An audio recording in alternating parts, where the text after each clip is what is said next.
Chapter 76, Ongoing Filming Inception. The whirring of cameras filled the soundstage, punctuated by the low murmur of crew members adjusting lights and props.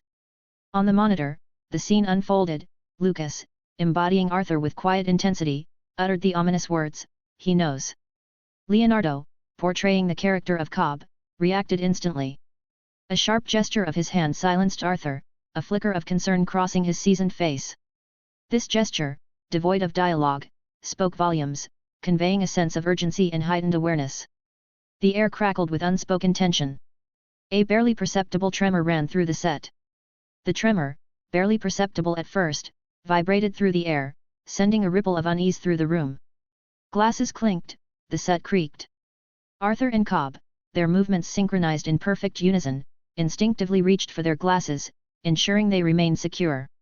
Cobb, with a practiced flick of his wrist, glanced at his watch. The second hand, a crucial marker of time and reality, stood frozen in place. Lucas as Arthur, his eyes widening subtly, scanned the opulent room, his expression betraying a flicker of controlled panic beneath his professional demeanor. "What's going on up there?" he whispered, his voice barely a tremor itself. A hush fell over the set. Even the crew, usually buzzing with activity, stood transfixed, their eyes fixed on the scene unfolding before them. Leonardo, and surprisingly even Lucas, had delivered the scene with remarkable exception. The camera captured the two actors' confusion and unease of a situation teetering on the edge of chaos. Director Nolan, a silent observer behind the monitor, offered a smile. As the first scene wrapped, a ripple of impressed murmurs spread through the crew. While the seasoned performances of veterans like Leonardo DiCaprio and Ken Watanabe were expected, their eyes were on the young actor, Lucas. His portrayal of Arthur really surprised everyone. He seamlessly navigated the scene, matching the intensity of his co-stars and delivering subtle nuances that brought depth to the character. His nervous glance around the room after uttering "he knows," followed by the genuine concern in his voice when asking "what's going on up there," showcased a range that belied his acting skills. Director Nolan couldn't hide a hint of satisfaction in his eyes. "Cut!" he finally proclaimed, a hint of excitement creeping into his voice. The crew erupted in applause, recognizing not just the completion of the scene, but the potential they saw in the young actor. The cameras stopped whirring, signaling the end of the first scene. Leonardo, as if shedding a cloak, transitioned smoothly out of Cobb's persona. With a warm smile, he approached Lucas, the young actor who embodied Arthur. "Lucas," Leonardo began, his voice seasoned yet encouraging, "you surprised me out there. I don't recall seeing that level of intensity during rehearsals." Lucas, a hint of blush creeping onto his cheeks, couldn't help but grin. "Perhaps," he added, "I was fueled by your own acting prowess, Mr. DiCaprio." The energy was contagious. Leonardo chuckled, the sound rumbling pleasantly. "Whatever it was," he said, placing a friendly hand on Lucas's shoulder, "it was excellent. I wasn't sure at first if you could match the intensity, but you knocked it out of the park, kid." As they walked back towards the crew, Leonardo's gaze lingered on Lucas for a moment longer. There was a genuine respect now, replacing the earlier professional assessment. During rehearsals, Lucas hadn't shown anything that really impressed him, but today, in the crucible of live performance, he can see why Lucas was chosen for the role. A wave of warmth washed over Lucas as Leonardo's praise echoed in his ears. To be acknowledged by such a seasoned actor was a moment he wouldn't soon forget. Settling back into his seat, he scanned the script on the small table, his mind still buzzing from the scene. Suddenly, a warm cup of coffee offered towards him. "You looked intense out there," Ken Watanabe's calm voice carried over, a hint of amusement in his eyes. "Want some fuel for the next round?" Lucas startled, his gaze flitting to the offered coffee. "Oh, thanks, Mr. Watanabe," he mumbled, surprised by the unexpected gesture. Ken chuckled, his eyes crinkling at the corners. "Call me Ken. We're all in this together, remember?" Lucas's smile broadened, the tension easing from his shoulders. He gratefully accepted the coffee, the warmth seeping into his hands as he took a sip. "I really appreciate it." "No problem," Ken replied, gesturing towards the script. "So, what's on your deck next?" Lucas's eyes lit up. "Actually, my next scene is..." They delved into the intricacies of the upcoming scene, dissecting their characters' motivations and exploring different approaches. Ken, with his wealth of experience, offered subtle guidance, never overshadowing, but encouraging Lucas to find his own interpretation. Lucas, in turn, brought a youthful energy and fresh perspective to the discussion. The stage lights cast a warm glow on the meticulously constructed set, mimicking the sprawling terraces of Nijo Castle. A subtle tremor, barely perceptible to the untrained eye, rippled through the wooden structures. Lucas, embodying the young extractor Arthur, and Leonardo, as Cobb, instinctively reached out to steady themselves against the railing.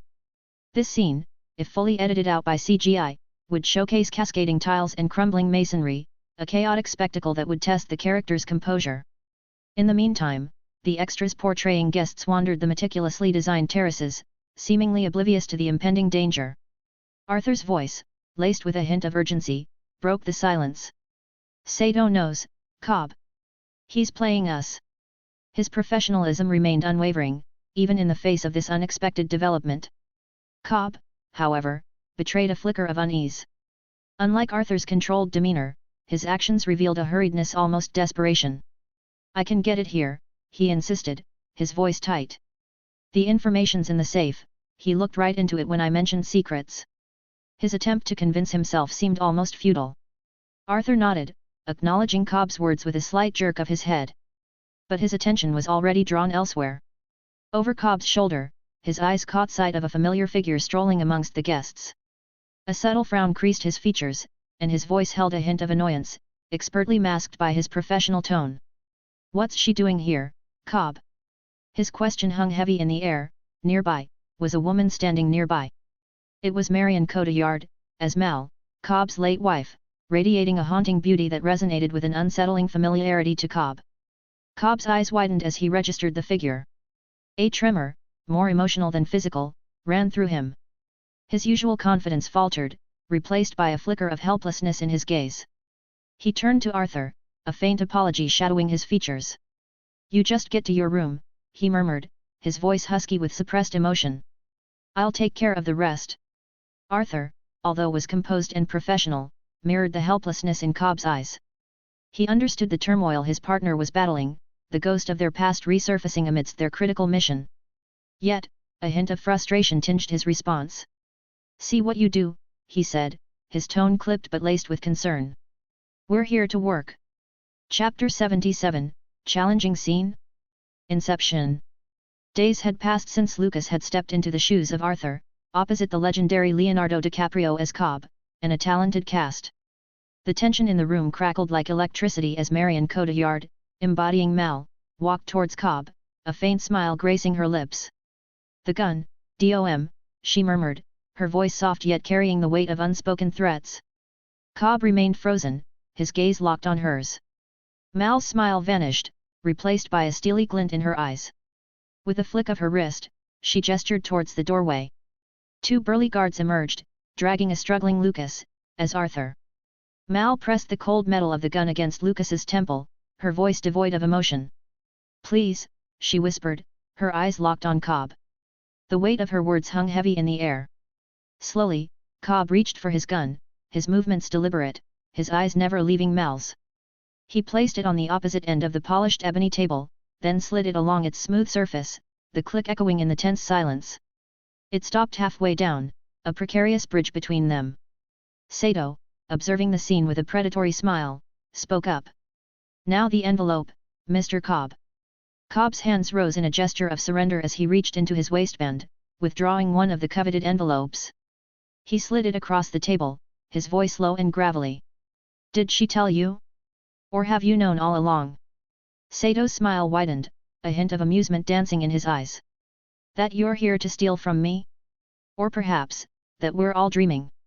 A flicker of annoyance crossed Arthur's face as he exchanged a silent glance with Cobb, a hint of the "I told you so" attitude Lucas had perfected over the past few days in his mind workshop and rehearsals. Sato's voice, a smooth blend of curiosity and menace, cut through the tense silence. "Tell me, Cobb. Who is your employer?" His gaze, sharp as a hawk's, flickered between Cobb and Arthur. Mal, mirroring his intensity, slowly cocked the gun, its cold metal pressing against Arthur's temple. "No point threatening him in a dream," Cobb countered, his voice betraying a hint of unease. Mal's lips curved into a chilling smile. "That depends on what you're threatening. Killing him would just wake him up, but pain? Pain is in the mind. Her eyes, devoid of warmth, met Cobb's. The air crackled with unspoken warnings, a silent duel of wills playing out between them.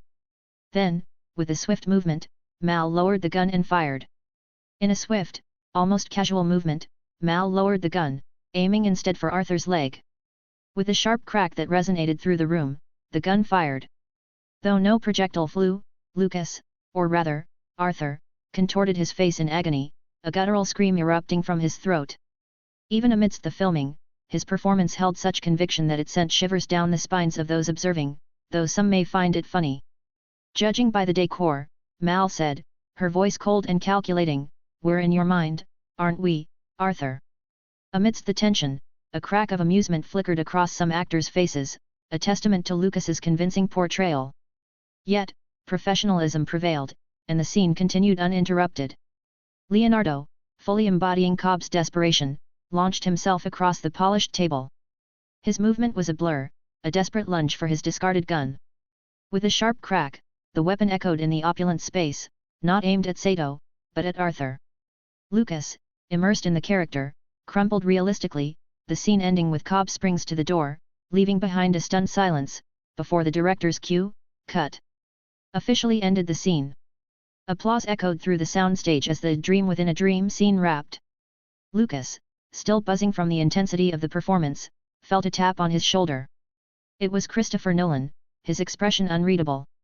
"Lucas," Nolan said, gesturing towards a quiet corner.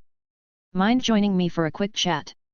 Intrigued, Lucas followed the director. After settling down, Nolan leaned forward, his voice low. "Remember how we discussed some scenes requiring specialized training?" Lucas nodded, recalling the vague conversations about demanding physical sequences.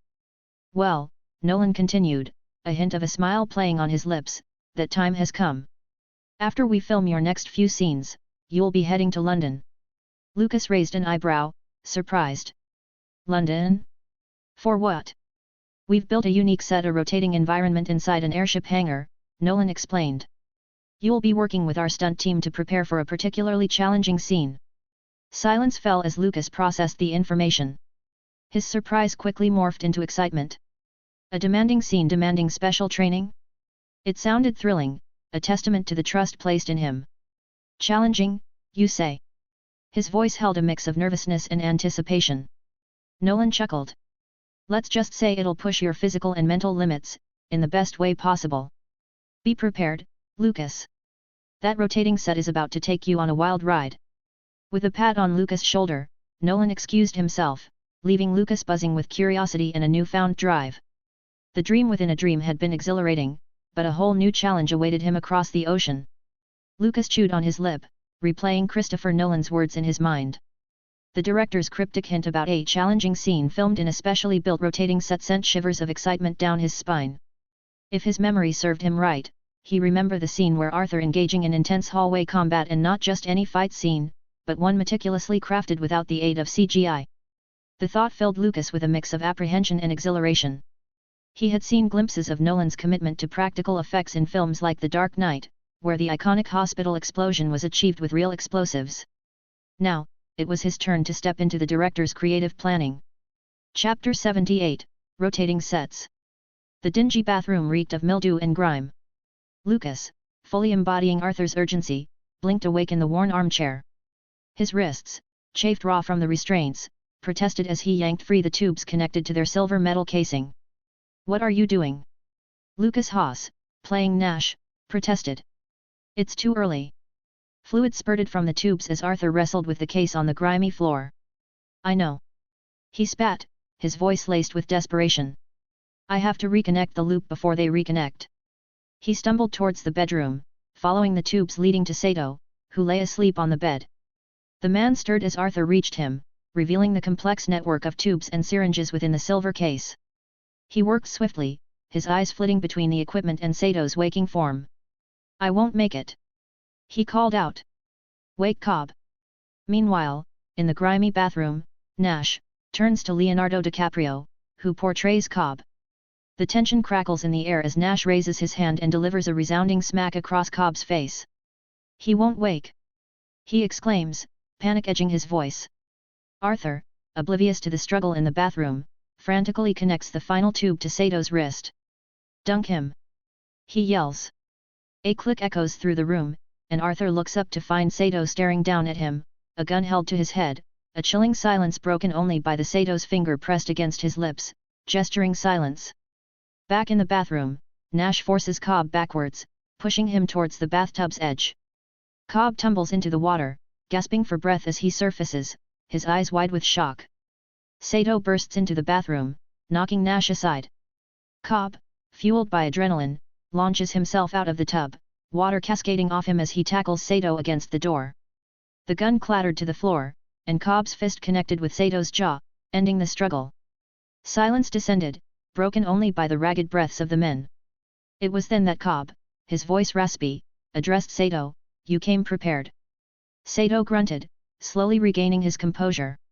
They exchanged words, a tense dialogue playing out against the backdrop of the messy room. Arthur, however, remained fixated on the window, his eyes filled with urgency. Though the window outside offered nothing but green screen and empty space, Lucas, embodying Arthur with remarkable conviction, spoke, his voice tight with urgency. "They're getting closer, Cobb," he warned, his gaze unwavering from the green wall. Filming hummed along as Arthur and Cobb continued their performance. Their objective, convince Sato he was already in reality.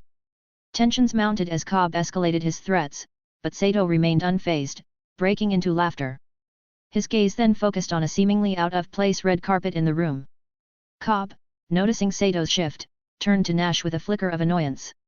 The scene unfolded, each take bringing them closer to perfection. Finally, after careful adjustments and directorial cues, the filming wrapped. However, this wasn't a one-take wonder. Several factors necessitated multiple takes. One issue was Lucas Na's portrayal of Nash. While overall his performance was exceptional, there were scenes where his physical interactions with Leonardo DiCaprio, like a crucial slap sequence, needed more intensity.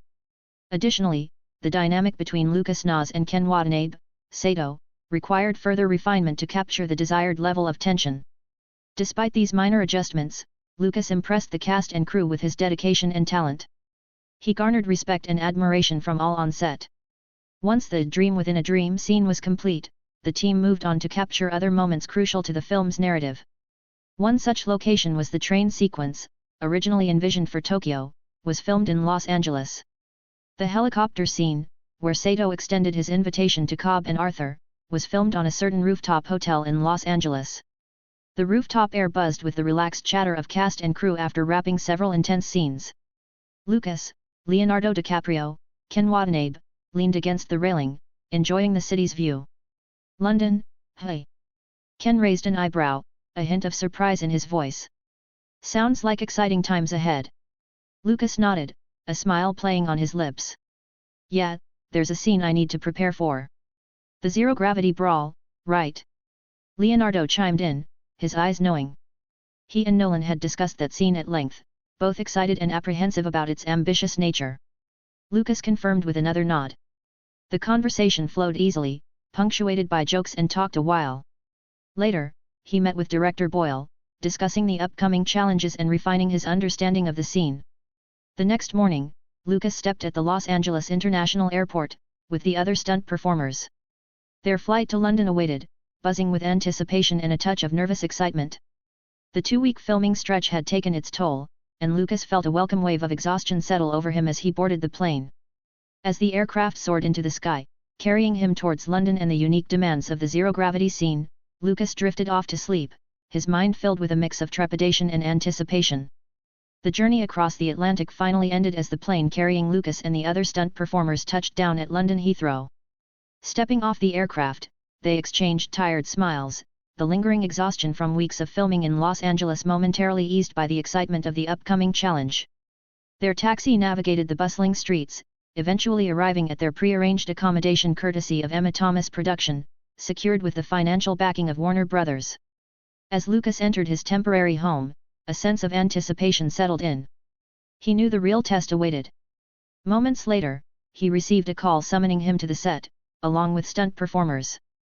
Curiosity piqued, Lucas made his way to the designated location. What greeted him stopped him in his tracks. A colossal structure dominated the room, a rotating set unlike anything he had ever seen. It stood still for now, but the sheer scale and complexity were enough to spark a mixture of awe and trepidation within him. The air buzzed with anticipation. Lucas exchanged notes with the other stunt performers, discussing their individual approaches and collaborating on potential challenges. As he took in the complicated details, operators and crew members, key players in the Inception team, approached him. Their greetings were warm. Chapter 79, Training. The airship hangar pulsed with tension. Inside the meticulously constructed rotating set, Lucas stood secured by harnesses, adrenaline humming through his veins. Beside him, another seasoned stunt performer mirrored his stance, both ready to face the unique challenge before them. With a whirring groan, the hallway beneath their feet lurched into motion, defying gravity itself. As the set tilted and rolled, Lucas and his partner had to react instantly, shifting their weight and adjusting their movements to maintain their balance. It was a disorienting dance, one wrong step threatening a potentially dangerous stumble. Outside the set, the crew held their breath. Rolling sets were notoriously tricky, even for experienced professionals. The constant shifts in perspective could throw off even the most seasoned performer, leading to disorientation and nausea. But Lucas surprised them all. As the set rotated, he moved with a fluidity that seemed almost effortless. He adjusted his steps with preternatural grace, maintaining his center of balance even as the world around him seemed to tilt on its axis. Murmurs of impressed whispers rippled through the crew. "He's got a natural talent for this, for sure," one technician muttered, awestruck. "Never seen anyone adapt so quickly." Little did they know, Lucas's seemingly innate prowess wasn't mere instinct. Back in his personal training space, the Mind Workshop, he had meticulously recreated the hallway scene. Days of practice in his Mind Workshop had ingrained the movements and responses deeply into his muscle memory, allowing him to navigate the real set with uncanny poise.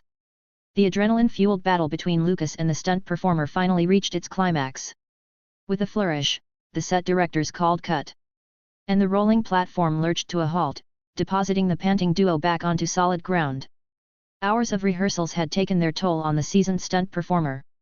He stumbled slightly, catching his breath with a few ragged coughs. Lucas, too, felt a wave of dizziness wash over him, but it was quickly dismissed. His eyes remained fixed on the next challenge. His Mind Workshop training had prepared him for the demands of the rolling set, and he felt a surge of confidence. "I'm going to head over to the rotating room and see if I can get some practice in," he announced to the crew. Dylan Neiman, the set production assistant, immediately furrowed his brow. "Mr. Knight," he said, concern evident in his voice, "perhaps a little rest wouldn't hurt. The rotating room is a different beast altogether, wider space, faster rotation, and a much higher risk of injury." Lucas considered Dylan's words. He understood their apprehension. The rotating room was notorious for its unforgiving nature, even for seasoned stunt performers. A single misstep could have serious consequences. Lucas understood their worry. The rotating room set was notorious for its difficulty. Actors often struggled with the disorienting spins, and falls even on padded surfaces could be serious. Yet, a part of him ached to keep going. He paused, weighing the concerns etched on the crew's faces with the burning desire within him. Finally, he offered a compromise. "All right, I'll watch the other stunt performers practice first. Maybe observe their techniques, see how they tackle the bigger space." This solution seemed to appease everyone. Relief flickered across Dylan's face and every crew. Dash. The hustle and bustle of the Warner Brothers studio hummed around Nolan, the director of Inception. With the scene with Leonardo DiCaprio had just wrapped, and Nolan was conversing with a man, who had a jet black hair and piercing blue eyes, had a confident air. "There's a fire in Leo's eyes, you can't deny that," Vince observed, his voice gravelly yet surprisingly gentle. "But I still can't help but think my son would have done just as well, maybe even better." "While," Nolan offered a wry smile. "Melvin was certainly a talented young man, Vince, but Leonardo brings a unique charm to the role, a star quality that can't be replicated." Vince shook his head, a flicker of disappointment crossing his face. "You say that because he's already established, Christopher. He's ridden the wave of Titanic all the way to the top." The unspoken accusation hung in the air, a career built on fleeting fame rather than raw talent. With a sigh that spoke volumes, Vince nodded towards Nolan. "Good luck, then. I hope your film becomes a success, despite the casting choice." As Vince turned to leave, a key member of the crew leaned closer to Nolan, a knowing smile playing on his lips. Vince giving you a hard time again. Nolan chuckled softly. Nothing out of the ordinary. He just wants to see his son shine, but he's annoying. The crew member chuckled in understanding. Always the supportive father, even when his support comes with a side of criticism. Their hushed conversation faded as the set bustled back to life, cameras resetting, actors preparing for the next scene. Dash. The rotating room, a behemoth of steel and scaffolding, whirred into motion. Unlike the hallway set, its larger space and faster rotations proved daunting even for seasoned stunt performers. They moved cautiously, their steps hesitant as they struggled to maintain their balance against the centrifugal force. Among them stood Lucas, a stark contrast. He moved with a fluidity that belied the room's disorienting spin. His body seemed to anticipate the shifts, his steps sure and graceful. He navigated the rotating space with an ease that surprised even the most experienced crew members. However, the room's unpredictability remained. Unexpected bumps and sudden lurches could still pose a risk, even for someone as skilled as Lucas. Recognizing this, the production team held a quick discussion. While impressed by Lucas's abilities, their priority was safety. He's handling it remarkably well, Dylan, the set production assistant, acknowledged, watching Lucas navigate the room with practiced ease. But a fall in here could be serious. We shouldn't push it, another crew member chimed in. Slowing down the rotation wouldn't affect the scene significantly, but it would offer a margin of safety. After careful consideration, a decision was made. The room's speed was gradually reduced, finding a sweet spot that balanced the demands of the scene with the safety of the performers. Lucas, though capable of handling the faster rotation, understood the crew's concerns and readily adapted to the adjusted speed. 3 days had passed since Lucas first stepped onto the rolling sets of Inception. The rotating hallway, with its disorienting shifts, had initially tested his balance, but he adapted with an impressive fluidity. The room, with its wider expanse and faster rotations, was designed to push even seasoned professionals to their limits, but fortunately for the stunt actors, the rotating speed slowed down. Yet, Lucas, his movements honed through countless hours of practice in his personal mind workshop, navigated the shifting platform with an almost effortless grace even with faster rotations, and now that the rotating speed slowed down, he performed even better. His performance, imbued with precision and control, defied the crew's initial estimations of weeks-long training. A round of disbelief rippled through the set. Seasoned stunt performers, hardened by years of experience, marveled at Lucas' natural talent. This unexpected efficiency meant a significant shift in the filming schedule. Instead of weeks of painstaking practice, Lucas was ready to return to the main stage in Los Angeles, shaving precious days off the production timeline. This was a welcome relief for the crew, already grappling with the logistical complexities of the rolling sets. Chapter 80, Lucas' Presence. After 5 days away filming a separate project, Lucas rejoined the cast of Inception with a smile and a spring in his step. His absence had been felt, a slight gap in the camaraderie that had formed on set. But he was back now, ready to dive back into filming with other casts. Among those welcoming him back was Nolan himself, a hint of curiosity flickering in the director's eyes. He'd received reports of Lucas's performance on the notoriously challenging rotating sets, reports that spoke of a mastery achieved in remarkably short time. Intrigued, Nolan couldn't help but ask, "Lucas, have you had experience with rotating sets before?" Lucas, appearing humble, chuckled. "Not at all, Mr. Nolan. I guess I just pick things up quickly." A perfectly reasonable explanation, but one that couldn't fully quell the director's curiosity. Of course, Lucas kept his secret close. He wouldn't reveal the truth: his ability to delve into the hidden depths of his consciousness, to create intricate simulations of scenes within his own mind. It was a gift, a personal sanctuary he wasn't ready to share. Instead, Lucas then deflected with an unexpected joke. "Maybe I just have a knack for spinning around," he said, leaving Nolan with a smile and a lingering question mark. This interaction set the stage for the rest of Lucas's filming. His talent continued to shine, his adaptability impressive. As the cameras stopped rolling on another scene of Inception, a hush fell over the set. Actors retreated to their trailers, prop handlers scurried to reset the scene, and amidst the controlled chaos, a quiet corner buzzed with activity. Sonia and Maggie, veterans of the makeup department, found their usual spot, a cluster of chairs shrouded in white sheets, with their colleagues gathered around. Unlike other departments on set, makeup artists often witnessed scenes and stolen moments, piecing together the narrative through glimpses and snippets. Yet, even these fragmented observations were enough to spark lively discussions. Today's topic? The cast, naturally. Leonardo DiCaprio's name always drew the most sighs and knowing glances. His effortless charm and seasoned talent were undeniably captivating. Each artist recounted an anecdote from their brief interactions, a touch-up here, a compliment there, fueling the collective swooning. But amidst the DiCaprio appreciation, a new name entered the conversation. Elena, a bright-eyed newcomer to the department, confessed, "Have you seen Lucas? He's, well, something else." A chorus of surprised laughter filled the air. Lucas, the young newcomer with quiet intensity, hadn't garnered their attention before. He possessed a raw, unpolished appeal that contrasted with the seasoned charm of DiCaprio. He wasn't conventionally too handsome, but the way he moved, the way his eyes reflected the emotions his character lived, that's what drew Elena in. They couldn't deny his undeniable presence, the way his eyes held unspoken depths, and the way he moved with a quiet confidence. Comparisons were inevitable, of course. Leonardo DiCaprio, with his established Hollywood charm, remained the heartthrob. Maggie, a makeup artist with a dry wit, snorted. "Lucas is handsome, I'll give him that," she conceded. "But let's not forget, DiCaprio still holds the torch for a reason. He's got years of experience, a presence that commands attention. And while Lucas shows promise, he's still green, wouldn't you say?"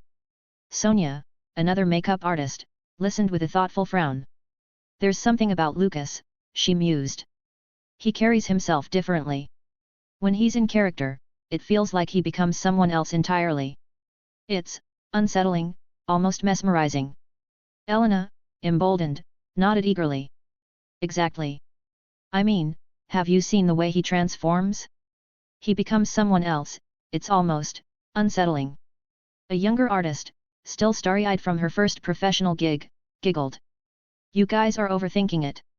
They're actors, that's what they do." Maggie, ever the voice of reason, added, "Right. They can switch personalities on a dime."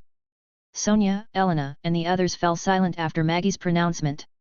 Her words, while dismissive, held a grain of truth.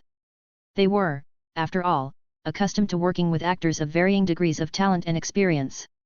Perhaps, they thought, they were overreacting to Lucas's potential because of their recent exposure to mainly newcomers or actors who relied heavily on their looks. Yet, despite the uncertainty, a spark remained lit within them. There was something undeniable about Lucas. He wasn't just effortlessly charming in his role, he seemed to genuinely inhabit it, transforming on set in a way that captivated them. Sonia couldn't help but steal occasional glances at Lucas as he prepared for his next scene. Off camera, he was a different person entirely, quiet, reserved, but with an air of focused intensity. She had even seen him diligently rehearsing his lines during downtimes, a dedication she deeply admired in a young actor. Their brief discussion about Lucas continued for a while longer, the buzz fading as they turned their attention to their current client, Ellen Page, who had just recently arrived on set. Soon, Marion Cotillard needed preparations for her next scene, and the familiar rhythm of the makeup department resumed. It wasn't just the female actors who graced their chairs.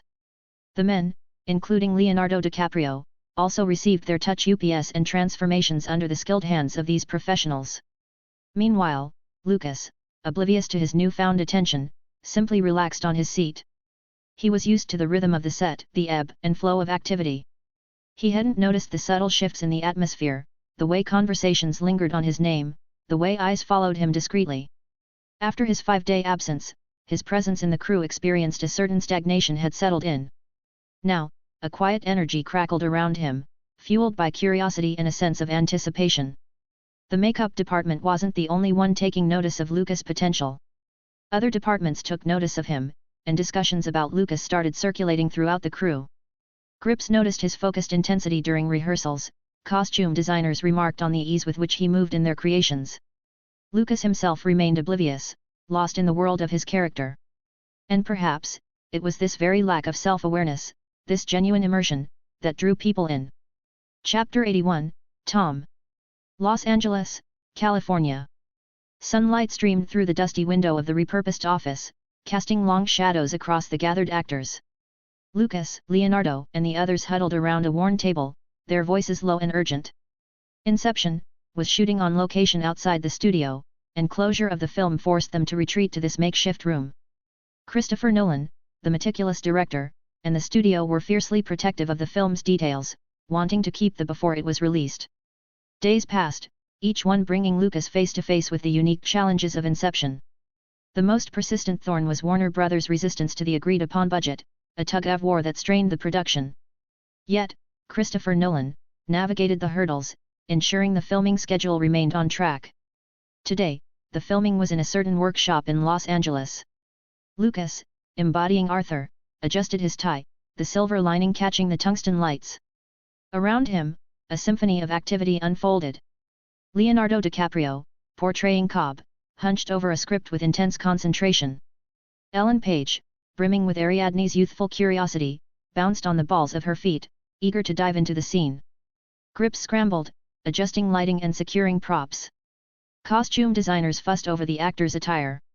Assistant directors barked orders, their voices weaving through the pre-shoot chatter, ensuring everyone was in their place. Nolan observed with a keen eye, ready to film. The assistant director raised a hand, silencing the room. 5 minutes to set, he announced. The energy shifted, playful smiles gave way to focused expressions. Lucas, Leonardo, and Ellen took their positions, their characters simmering just beneath the surface. A hush fell over the workshop room as Christopher Nolan adjusted his headset. His steady gaze flickered from the monitor displaying the scene to the bustling crew around him. Each member played their part with practiced efficiency, a well-oiled machine working in sync. Lucas, poised as Arthur, stood in his mark, observing Nolan's meticulous direction. He couldn't help but admire the director's calm amidst the controlled chaos, his every gesture guiding the film towards his direction. 5 minutes ticked by, filled with whispered adjustments and focused preparation. Then, the triggering word, action. The camera whirred to life, its lens focused on Ellen Page, as Ariadne, stirring awake from a staged slumber. A beat of silence, then Leonardo DiCaprio, embodying Cobb, delivered his line, "Because it's never just a dream." His voice, low and gravelly, filled the room with measured presence. Ariadne's gaze shot towards Cobb, now both actors seated in worn-out lawn chairs. Lucas, seamlessly slipping into Arthur's persona, observed them from the side, his posture relaxed but alert. Cobb's voice echoed, and a face full of glass hurts like hell, doesn't it? While we're in it, it's real. Arthur countered, that's why the military developed dream sharing, a training program where soldiers could strangle, stab and shoot each other, then wake up. Ellen, as Ariadne, voiced her confusion, how did architects get involved? Cobb's response, laden with unspoken meaning, someone had to design the dreams. He flickered his gaze towards Lucas, let's go another 5 minutes. Before he could finish, Ellen interjected, we were only asleep for 5 minutes? We talked for an hour at least. Cobb explained, his voice patient, when you dream, your mind functions more quickly, so time seems to pass more slowly. Lucas chimed in, 5 minutes in the real world gives you an hour in the dream. The air crackled with anticipation as Cobb concluded, let's see how much trouble you can cause in 5 minutes. A pregnant pause hung in the air before the sharp cry, cut. The scene ended, the actors stepping out of their roles with sighs of relief. Lucas, Leonardo, and Nolan gathered around the monitor, reviewing the footage with focused eyes. Meanwhile, Ellen glanced at Lucas, who stood conversing animatedly with Leonardo and director Nolan. The ease with which this newcomer, cast in a supporting role, navigated the conversation surprised her. He wasn't just exchanging pleasantries, there was a genuine exchange of ideas, a respect and intellectual sparring she was accustomed to experiencing only with seasoned actors. In their limited interactions on set, Ellen had recognized Lucas's talent. He brought a raw, nuanced energy to his character, a potential that mirrored her own early career. A brief discussion ensued, Nolan, Lucas, and Leonardo, punctuated by nods and murmured suggestions. Finally, Nolan declared, good take. This scene captured the essence of the dialogue without being overly complex. Let's move on. Dash. The afternoon sun cast a warm glow over the bustling Inception set as filming hummed along. Lucas, still riding the high of a scene he shared with Leonardo DiCaprio, caught sight of a new arrival. It was Tom Hardy, instantly recognizable with his imposing figure and intense gaze. A wave of excitement rippled through the crew as Nolan and DiCaprio greeted Hardy with familiar warmth. They had clearly collaborated before, their easy banter hinting at a shared history. Hardy, the charming professional, then made his rounds, offering friendly hellos to Ellen Page, Marion Cotillard, and the rest of the cast. Finally, he reached Lucas, who stood nervously. Hardy extended a hand with a disarming smile. "Hello, mate. Nice to meet you. Tom Hardy, by the way." Lucas, momentarily flustered, managed a grin. "Haha, you're already quite well known, Mr. Hardy. I should be the one introducing myself. I'm Lucas Knight." Hardy chuckled, his presence surprisingly approachable. "Lucas Knight, eh? Well met, then." He clapped Lucas on the shoulder, the gesture conveying a genuine camaraderie. They lingered for a few minutes, exchanging pleasantries and sharing a few light-hearted discussions about the film. Hardy, despite his aura of stardom like Leonardo, possessed an easygoing charisma that put Lucas at ease. Their brief conversation offered a glimpse into the camaraderie that existed within the cast, a sense of shared purpose and mutual respect that the differences in experience and fame never boasted. As the scene preparations began, their conversation came to a natural end.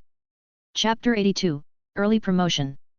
As spring approached in March 2010, rumbles of an independent film began to reach audiences. Fox Searchlight Pictures started to promote 127 Hours, its latest acquisition. While the marketing campaign was initially modest, it sparked intriguing whispers, particularly among cinephiles. The trailer, showcasing glimpses of stunning landscapes and intense survival struggles, piqued the curiosity of many. The name Danny Boyle, director of the phenomenal Slumdog Millionaire, further fueled the interest. People familiar with Boyle's gritty, character-driven narratives were eager to see his take on this true story of Aaron Ralston, a mountain climber trapped in a canyon. However, 127 Hours carried certain limitations. Being an independent film, it lacked the massive budget and promotional firepower of major studio releases. Additionally, its subject matter, while compelling, didn't fit neatly into typical commercial genres. It wasn't an action spectacle, nor a light-hearted comedy. It was a raw, introspective exploration of human resilience, which initially limited its mainstream appeal. Despite these factors, the quiet buzz surrounding 127 Hours persisted. Some film critics started releasing early reviews, praising the film's unique vision and Lucas Knight's powerful performance. Word of mouth began to spread, and slowly, a passionate cinephile audience started to gather, anticipating the film's release. Adding to this growing interest was the recognition of Lucas Knight by fans of his role as Dylan in Modern Family. Mentions of Knight's involvement in 127 Hours started appearing in online communities like Yahoo Threads, bringing the film to the attention of fans who may not have been aware of it otherwise. While some Dylan fans already knew about Knight's debut in the film, many others discovered it through these online discussions, expanding the potential audience.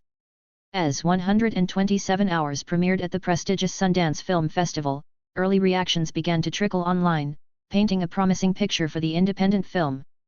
Attendees, including critics and cinephiles alike, took to social media to share their thoughts, with many praising the film's unique vision and particularly, the performance of Lucas Knight. One user, who claimed to have witnessed the premiere, raved about the film's quality, stating, "Trust me, I watched it at Sundance, and it was good. Even the actor's performance was Oscar-worthy." Another user echoed this sentiment, declaring, "I've become a fan of Lucas after seeing his performance in the film. Damn, the film was a roller coaster, it was so good. I hope to watch it again, but with my family this time." While this comment doesn't specifically mention Lucas, it reflects the positive overall impression of the film, which could indirectly benefit his performance's recognition. This early recognition suggested that Knight's performance could be a career-defining moment, potentially propelling him to wider recognition within the industry. Sunlight glinted off the polished metal of the train parked on the Inception set. Lucas, captivated, couldn't help but admire the intricately disguised truck. He marveled at the illusion so masterfully crafted. Its weathered paint and meticulously placed rivets evoked the image of a vintage train chugging down a dusty track. After a while, Lucas was deep in rehearsal with Tom Hardy. Across the globe, Leonardo DiCaprio and Ellen Page filmed their Parisian café scene, filmed in a certain café in Paris. This production, while embracing the possibilities of CGI, heavily favored practical effects. Christopher Nolan, renowned for his commitment to realism, prioritized scenes shot in camera whenever possible. The train before them exemplified this philosophy. For Lucas, the sight of the truck triggered a certain memory of the Inception scene. He vaguely recalled seeing it in cinema, where the train appeared on the road out of nowhere of Cobb's dream. Several days had passed, and the Inception set buzzed with activity as Leonardo DiCaprio and Ellen Page returned to film scenes alongside Lucas Knight, Tom Hardy, Delia Brow, and Ken Watanabe. Lucas was particularly excited to meet Cillian Murphy, an actor he greatly admired from his past life. While encountering the star initially brought to mind his iconic Peaky Blinders character, Lucas couldn't help but notice how different Cillian appeared in person, younger and perhaps less brooding than imagined. Back in the workshop set, Lucas, now embodying Arthur, found himself facing Tom Hardy's Eames for a key scene. As Eames meticulously drew a diagram on the table, he explained his plan. Now, in the dream, I can impersonate Browning and suggest the concepts to Fisher's conscious mind. His voice trailed off, his gaze fixed on the diagram. Lucas, as Arthur, adopted a thoughtful pose, arms crossed. So he gives himself the idea, he finally remarked, a hint of impressed understanding in his voice. Eames nodded, a satisfied smirk playing on his lips. Precisely. That's the only way to make it stick. It has to seem self-generated. A brief moment of unspoken respect passed between them before Arthur broke the silence with a genuine smile. Eames, I'm impressed. Eames returned the smile, his tone light-hearted. Your condescension, as always, is much appreciated, Arthur. The director's voice then filled the room, calling cut. The scene ended, leaving a tangible tension in the air. As the crew bustled around them, preparing for the next scene, Lucas exchanged a brief glance with Hardy, a silent acknowledgement building between them. As filming progressed, Tom Hardy observed Lucas Knight with growing respect. He wasn't just impressed by Lucas's raw talent, but also by his dedication and work ethic. Despite being a newcomer, Lucas held his own against seasoned actors, including Tom himself. Tom, along with the other cast members, recognized Lucas's potential. Tom believed Lucas's involvement in Inception would be a significant stepping stone in his career.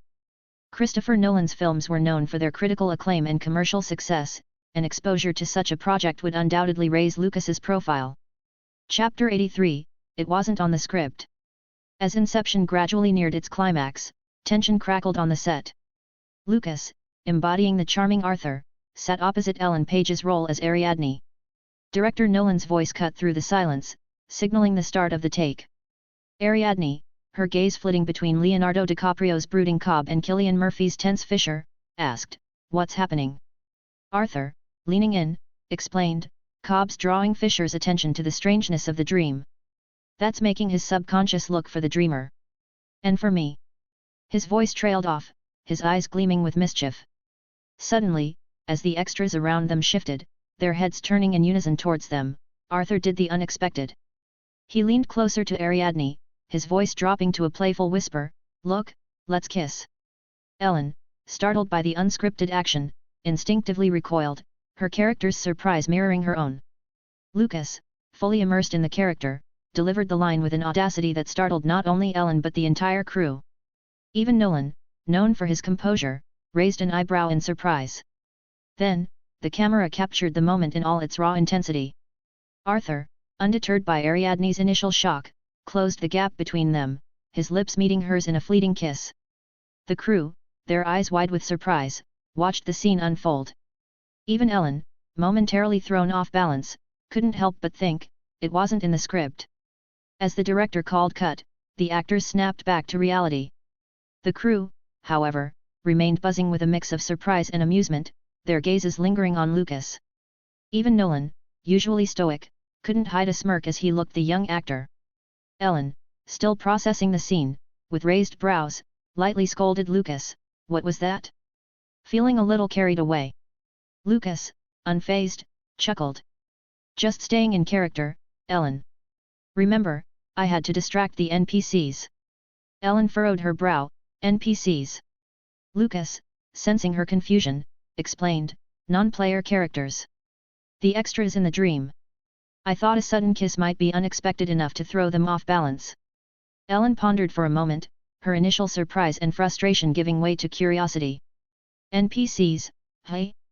Interesting. So, you decided to go off script?" Lucas nodded, a hint of pride in his eyes. "It was a gamble, but I felt it fit in the moment. Plus, it's not totally out of character for Arthur to be unpredictable." Meanwhile, Nolan had gathered Leonardo and Cillian to review the scene on the monitor. Their expressions mirrored the mix of surprise and intrigue that hung heavy in the air. As Lucas and Ellen finished their conversation, they approached the huddle where director Nolan, Leonardo DiCaprio, and Cillian Murphy were intently reviewing a scene on the monitor. As the newcomers arrived, all eyes shifted their gaze. "Here comes the player," Leonardo remarked with a playful hint in his voice. "I initially pictured him as a naive newcomer, but it seems I underestimated his resourcefulness." Cillian chuckled, his amusement clear. Nolan, his gaze fixed on the screen, offered a thoughtful smile. "Lucas, you certainly took a bold step with that improvisation, but I have to admit, it worked brilliantly. The kiss didn't feel out of place in the scene, it actually heightened the tension and captured the attention we needed." Cillian, leaning in with a mischievous glint in his eyes, added, "Or perhaps, Lucas simply has a quick mind that thrives on seizing unexpected opportunities." His comment sparked laughter from the others, their gazes shifting to the slightly sheepish Lucas and Ellen. As the scene replayed on the monitor and the casts teased the two, a subtle exchange passed between Lucas and Ellen. A fleeting glance, a hint of amusement in his eyes, and a touch of annoyance in hers, a silent dialogue suggesting this was your doing. Lucas chuckled, the tension easing slightly. Just then, Tom Hardy sauntered over, his gaze drawn to the replay. His expression mirrored the surprise of others, but a playful tease soon replaced it, causing Ellen to blush and excuse herself with a flustered laugh. The moment, while seemingly light-hearted, held deeper meaning. For the crew and cast, accustomed to the serious demands of filmmaking, it was a rare opportunity for carefree fun. The teasing of Lucas and Ellen, two young newcomers, offered a welcome break from the intensity of their work. Director Nolan, focused on his work, viewed the kissing scene with keen interest. He saw the potential it held, the way it disrupted the scene's flow and heightened the tension in an unexpected yet effective manner. Commending Lucas for his bold improvisation, Nolan opened the door for further discussion about its inclusion in the final cut. As time marched on, Lucas Knight, alongside his other fellow cast members and director Christopher Nolan, geared up for the next stage of Inception's production, filming the iconic rotating hallway and room scenes in London. These sequences would be pivotal, with Lucas, as Arthur, taking center stage. To ensure a seamless execution, Lucas engaged in extensive discussions with Nolan, dissecting the nuances of the character and the complexities of the scenes. Rehearsals with the other actors became a collaborative playground, where they honed their movements and interactions to create a cohesive visual spectacle. Amidst the London preparations, a surprise arrived: a call from director Danny Boyle. He informed Lucas that 127 Hours, his debut film, was nearing its limited release in April, igniting a spark of excitement within the young actor. This was his first foray into the cinematic world, and seeing it reach audiences beyond the initial festival screenings was a significant milestone. However, a tinge of worry crept in. Would he be able to attend screenings, interviews, and other events alongside Boyle and the cast? Additionally to the complexity, Lucas's schedule remained tight, and he had been summoned for additional filming on Modern Family in early April before going to London. Balancing his commitments to both projects would require careful coordination.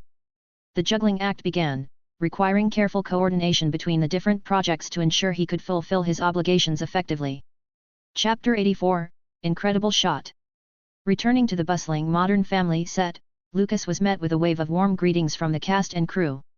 News of his packed schedule had clearly reached showrunners Stephen Levitan and Christopher Lloyd, as they wasted no time prepping for filming.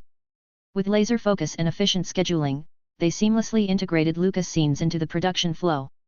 After a quick 3-day whirlwind, Lucas wrapped his Modern Family commitments and bid farewell to friends and colleagues. Rejoining Christopher Nolan and the cast of Inception, excitement crackled in the air. London beckoned, and the iconic rotating hallway and room scenes awaited. Filled with the anticipation of delving into these visually stunning and narrative-bending sequences, Lucas boarded the plane, ready to immerse himself in the upcoming scenes of this ambitious project. Joining Lucas for the London shoot were fellow cast member Marvin Campbell and a dedicated team of stunt performers. They would work together to bring Arthur's action-packed encounters in the rotating hallway and room scenes to life. Inside the airplane, Lucas and director Christopher Nolan opted for the standard economy seats, mindful of the film's budget. The journey was far from silent, as they engaged in an in-depth discussion about the upcoming scenes in hushed voice. The conversation flowed for hours. Afterwards, they took a nap after eating some snacks. Finally, after a while, the plane touched down at London Heathrow. Leaving the airport behind, Lucas, Nolan, and the stunt performers went towards Cardington, Bedfordshire, north of London. This was where the airship hangar, and undeniably challenging, rotating sets awaited them. Upon entering the vast hall, they were greeted by a bustling crew and dedicated operators. The atmosphere buzzed with anticipation as everyone prepared for the complicated challenge of filming within these unique, gravity-defying sets. Lucas huddled with the stunt team, particularly Marvin Campbell, who would be his primary partner in the intricate fight choreography. Both exchanged notes, strategizing their movements and ensuring precise execution within the demanding environment. After a full day of rest and preparation, the moment of truth arrived. By noon, the set buzzed with activity as Lucas donned his carefully designed costume and makeup. With anticipation building, he stepped onto the massive rotating set, followed by the bustling crew ready to capture the scenes. Lucas felt the weight of the set's complexity. Nolan, perched on a nearby platform, held a final briefing with the crew and stunt performers, ensuring everyone was on the same page. Lucas listened intently, his anticipation building with each passing moment. Finally, with a nod and a confident call from Nolan, the scene about to begin. Lucas, alongside his fellow stunt actor, both securely harnessed for safety, stood poised within the paused rotating hallway. The camera crew zoomed in, ready to capture the dance of action that was about to unfold. The suspense was palpable as everyone held their breath, waiting for the director's cue to launch into the gravity-defying fight sequence. A silent understanding passed between Lucas and the team of stunt performers. Their countless hours of rehearsal seemed to melt away as they exchanged knowing glances. Then, the director's voice broke the tension. Action. Lucas, transformed into the steely Arthur, strolled down the rotating hallway that was still paused and stable. A flicker of movement caught his eye.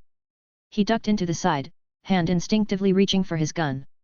The stunt actor or pursuer approached, unaware of the danger lurking. As Arthur aimed, the figure reacted with lightning speed, disarming him. A struggle ensued, both locked in a desperate fight for control.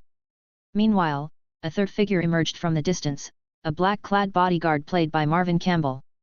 Gun drawn, he zeroed in on Arthur, who was now at the attacker's mercy. From his vantage point, Nolan closely monitored the scene on the monitor.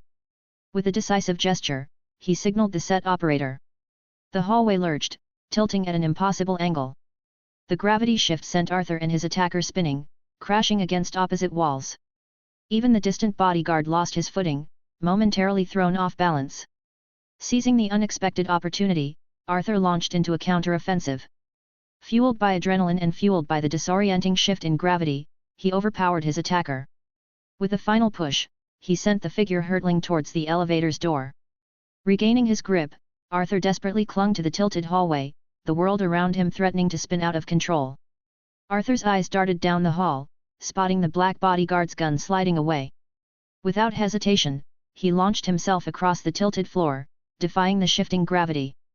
The unstable surface threatened to throw him off balance, but with a combination of agile steps and a hand braced against the wall, he maintained his momentum. He reached the position, but the guard already secured the weapon. The fight that ensued was a testament to their skill and resilience. They battled against the backdrop of the rotating hallway, both struggling to maintain their footing while exchanging blows. Arthur expertly used the tilt to his advantage, slamming the guard into the wall before the fight took them upwards, their feet finding purchase on the ceiling in a breathtaking display of acrobatic combat. Lucas, fully immersed in the role of Arthur, even executed a gravity-defying leap across the ceiling, seeking an upper hand. The struggle continued, culminating in a dramatic fall through the door that was opened due to their fall. Then after a while, the director yelled, "Cut!" The rotating set ground to a halt, and a wave of applause erupted from the crew. Lucas, Marvin, and the other stunt performers emerged, their faces flushed with exertion but beaming with satisfaction. Nolan himself joined the applause, his face edged with appreciation. Lucas, in turn, smiled widely and patted Marvin and the others on the shoulders, acknowledging their incredible work. The stunt performers returned his smile with genuine warmth. Unlike some actors who treated them with distant respect, Lucas's genuine regard was palpable. Perhaps it was his relative newcomer status in the industry, but whatever the reason, they appreciated his down-to-earth approach and treated them with equal footing. It was a refreshing change, and they hoped the actor wouldn't change in the future. Chapter 85, 127 Hours Limited Screening. The exhilarating shoot of the rotating hallway on Inception was just the first step in Arthur's gravity-defying scene. The next stop? The rotating room, a set designed to physically flip actors upside down. Stepping into the paused room felt like entering a surreal dreamscape. The floor was now the ceiling, furniture clung to inverted surfaces, and the crew, including director Nolan, held discussions while seemingly sitting on the ceiling. Even Lucas and Marvin, harnessed for safety, found themselves suspended with their feet planted firmly on the ceiling. Nolan, ever the meticulous director, used this pause to meticulously advise them on the upcoming scene. Lucas, clearly focused, listened intently, nodding occasionally as he absorbed the instructions. Once satisfied, Nolan stepped out, and the set lurched into motion. The action burst forth as Lucas, transformed into the steely Arthur, tumbled through the doorway into the rotating room with the hallway guard. Marvin, playing the hallway guard, met him with fierce resistance. Their struggle unfolded in a breathtaking dance of gravity-defying motions. Arthur, momentarily gaining the upper hand, sent the guard's gun spinning across the floor, which Lucas, with lightning reflexes, snatched, and seizing the opportunity, Arthur grabbed the prop gun and, with a practiced flourish, aimed it at his opponent, mimicking a decisive shot. The rotating room scene wrapped with a final flourish. Lucas, still buzzing from the physical demands, joined Marvin and the other stunt actors to watch the replay on the monitor. A flurry of discussion ensued, with Marvin and Nolan offering their perspectives. Lucas felt the scene lacked a certain improvisational spark. He expressed his vision, and the team swiftly readied for another take. Across 3 takes, the sequence evolved. Lucas pushed himself and his colleagues, seeking that extra nuance that elevates a good scene to a great one. Finally, they achieved a result that satisfied everyone.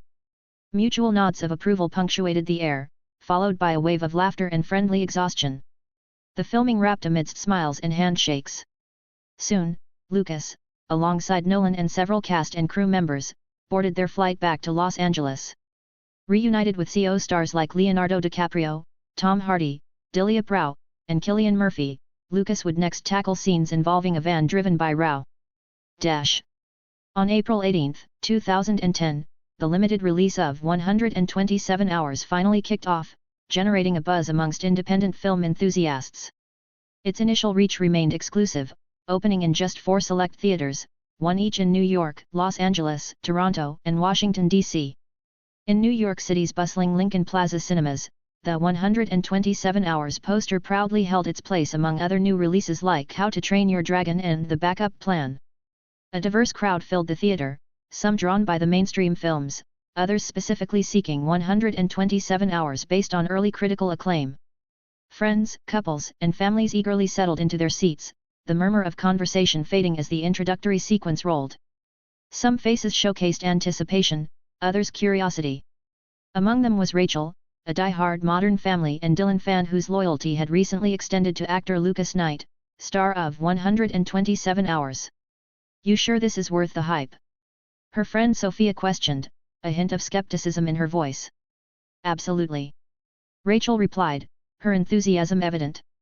"The reviews I read raved about it." Michelle, another friend in the group, chimed in, her eyebrows raised. "We traveled all the way from Arkansas just for this movie. Let's hope it lives up to the expectations." Rachel chuckled. "Hey, don't tell me you haven't been enjoying New York." Their conversation continued in hushed tones as the film unfolded, gradually drawing them into the film's story. As the narrative progressed, their chattering subsided, replaced by a collective immersion in the unfolding drama. The tension in the theater was palpable as Lucas, embodying Aaron Ralston, found himself trapped in the narrow canyon on screen. Gasps rippled through the audience as they witnessed the desperation and struggle that unfolded before them. Aaron's grunts of exertion and the claustrophobic setting drew viewers into his predicament, making them share his anxiety. The audience became Aaron's companions, witnessing his every move, his moments of hope, his moments of despair. They watched as he resorted to unthinkable acts for survival, consuming ants and his own urine. When the scene depicting the arm amputation arrived, the air grew thick with shock. Gasps turned into horrified cries, some eyes shut tight, others glued to the screen despite the harrowing nature of the scene. A few audience members, overwhelmed by the intensity, fainted or felt lightheaded, requiring assistance from nearby patrons. Lucas's portrayal was undeniably powerful, his raw emotion bringing Aaron's ordeal to chilling life. Rachel and her friends, along with the others who remained, were on the edge of their seats, hearts pounding in unison with Aaron's struggle. As the faint and lightheaded were escorted out by theater staff, the remaining audience continued their emotional journey with Aaron, witnessing his eventual escape. With the film nearing its end, Aaron's life story unfolded in text on screen. As the familiar notes of The Scientist, performed by Lucas himself, filled the air, the audience remained captivated. The song perfectly captured the film's protagonist were feeling at the moment of his despair. The final credits rolled, leaving viewers with a complex mix of emotions and a lingering sense of awe. As the film ended, the audience spilled out of the theater, each individual grappling with their own reaction. Some emerged with a lingering unease, the experience of Aaron Ralston's ordeal clinging to them. Others carried a sense of awe at his resilience and survival. For many, the film ignited a desire to reconnect with loved ones, the message of their importance resonating deeply. Rachel, visibly moved, fought back tears, the film's emotional weight still heavy on her shoulders. Her friends, initially skeptical about the film's appeal, found themselves equally affected. They offered quiet words of comfort, recognizing the impact the film had on Rachel and themselves. Beyond Rachel's close circle, the film's influence rippled outwards. Phone calls were made, texts sent, and plans hatched to gather with loved ones. Conversations unfolded, fueled by the raw emotions stirred by 127 Hours. The film acted as a Chapter 86, critics' reviews as filming of Inception nears completion. The limited release of 127 Hours on April 18, 2010, proved to be a pleasant surprise for distributor Fox Searchlight. Despite showing in just 4 theaters, New York, Los Angeles, Toronto, and Washington, D.C., the film managed to gross nearly $150,000 at the box office on its opening day. This exceeded expectations not only for Fox Searchlight but also for other studios involved in the film's production, including Path. The strong initial performance suggested promising potential for the wider release planned in the following weeks. As 127 Hours garnered attention on its opening day, early reviews of the critics since Sundance began to trickle in. One of the first, published by the Huffington Post, generated controversy by claiming the film's intensity had caused audience members to faint, vomit, and experience reactions since the film The Exorcist. However, despite the potential shock factor, critics largely praised the film. Lucas Knight's performance as Aaron Ralston received particular acclaim, with many commending his raw and nuanced portrayal of the character's physical and emotional struggle. The film received a standing ovation at its Sundance premiere, setting the stage for a flurry of reviews. Renowned critics like Roger Ebert of the Chicago Sun-Times called the film a harrowing experience, beautifully made, and lauded Knight's performance as a staggering display of physical and emotional commitment. Peter Travers of Rolling Stone echoed the sentiment, describing the film as grueling, inspiring, and undeniably powerful, while crediting Knight with delivering a career-best performance. A.O. Scott of the New York Times found the film gripping and often harrowing, with particular praise for Knight's remarkable intensity. Even amidst mixed reviews of the film's pacing and narrative, Desson Thompson of the Washington Post acknowledged Knight's talent, stating that his performance is entertaining enough, and his acting was beyond my expectations, he really embodied the role. While Knight's performance garnered significant praise, the film itself received mixed reviews. Some critics, such as Thompson, found the narrative lacking, despite acknowledging Knight's contribution. Therefore, it's crucial to consider the broader critical landscape when discussing the film's reception.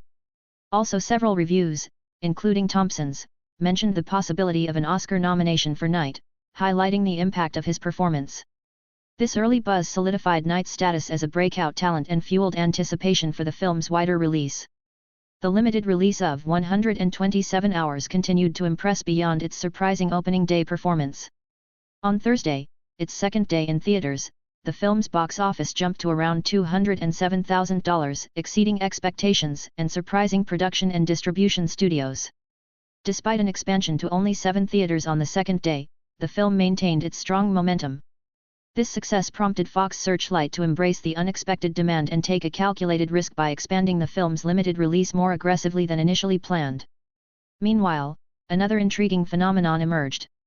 Audiences who watched 127 Hours on its second day were captivated by a particular song featured in the film's ending credits. However, their online search for the song, titled The Scientist, by Lucas Knight, yielded no results. This lack of availability online spurred some viewers to take matters into their own hands. Motivated by their enjoyment of the song and the lack of online access, they returned to theaters specifically to record the song during the film's credits. These developments highlighted the early buzz surrounding 127 Hours. The strong box office performance hinted at potential wider success, while the audience's interest in an unreleased song fueled curiosity and anticipation. The warehouse in Los Angeles buzzed with the controlled chaos of filming Inception. As cameras rolled, the scene unfolded. Delia Brow as Yusuf and Tom Hardy as Eames hauled Cillian Murphy as Fisher from a cab, rushing him inside. Leonardo DiCaprio as Cobb leapt from the sedan, his face contorted with anger. He stormed towards Lucas as Arthur, who is with injured Sato played by Ken Watanabe. Arthur! Arthur! What? The Cobb's voice cracked with a mix of anger and concern. Oh Christ! Is he dying? Cobb's panic was evident, despite his attempt to remain composed. Arthur, seemingly unfazed by Cobb's outburst, simply replied, I don't know. What happened back there? Where were you? We were blocked by a freight train. Cobb spat, his frustration palpable. Arthur shifted his gaze to Ellen Page, portraying Adrienne. Why would you put a train crossing in the middle of a downtown intersection? He questioned, his tone laced with confusion. I didn't, Adrienne firmly denied. The tension thickened as Cobb whipped around to face Arthur, his eyes blazing with fury. Why were we all ambushed, Arthur? Those weren't regular projections, they'd been trained. How could they know? Adrienne interjected, her voice laced with concern. Fisher's subconscious is militarized, Arthur explained calmly. He had an extractor train his mind to defend itself. It should have shown up in the research. Cobb's voice rose, interrupting Arthur mid-sentence. So why the hell didn't it? Arthur maintained his composure, his gaze unwavering. Calm down, Cobb. Cobb jabbed a finger towards Arthur, his face flushed with anger. Don't tell me to calm down, you were meant to check Fisher's background thoroughly. You can't make this kind of mistake, we're not prepared for this kind of violence. Arthur, despite the escalating tension, held his ground.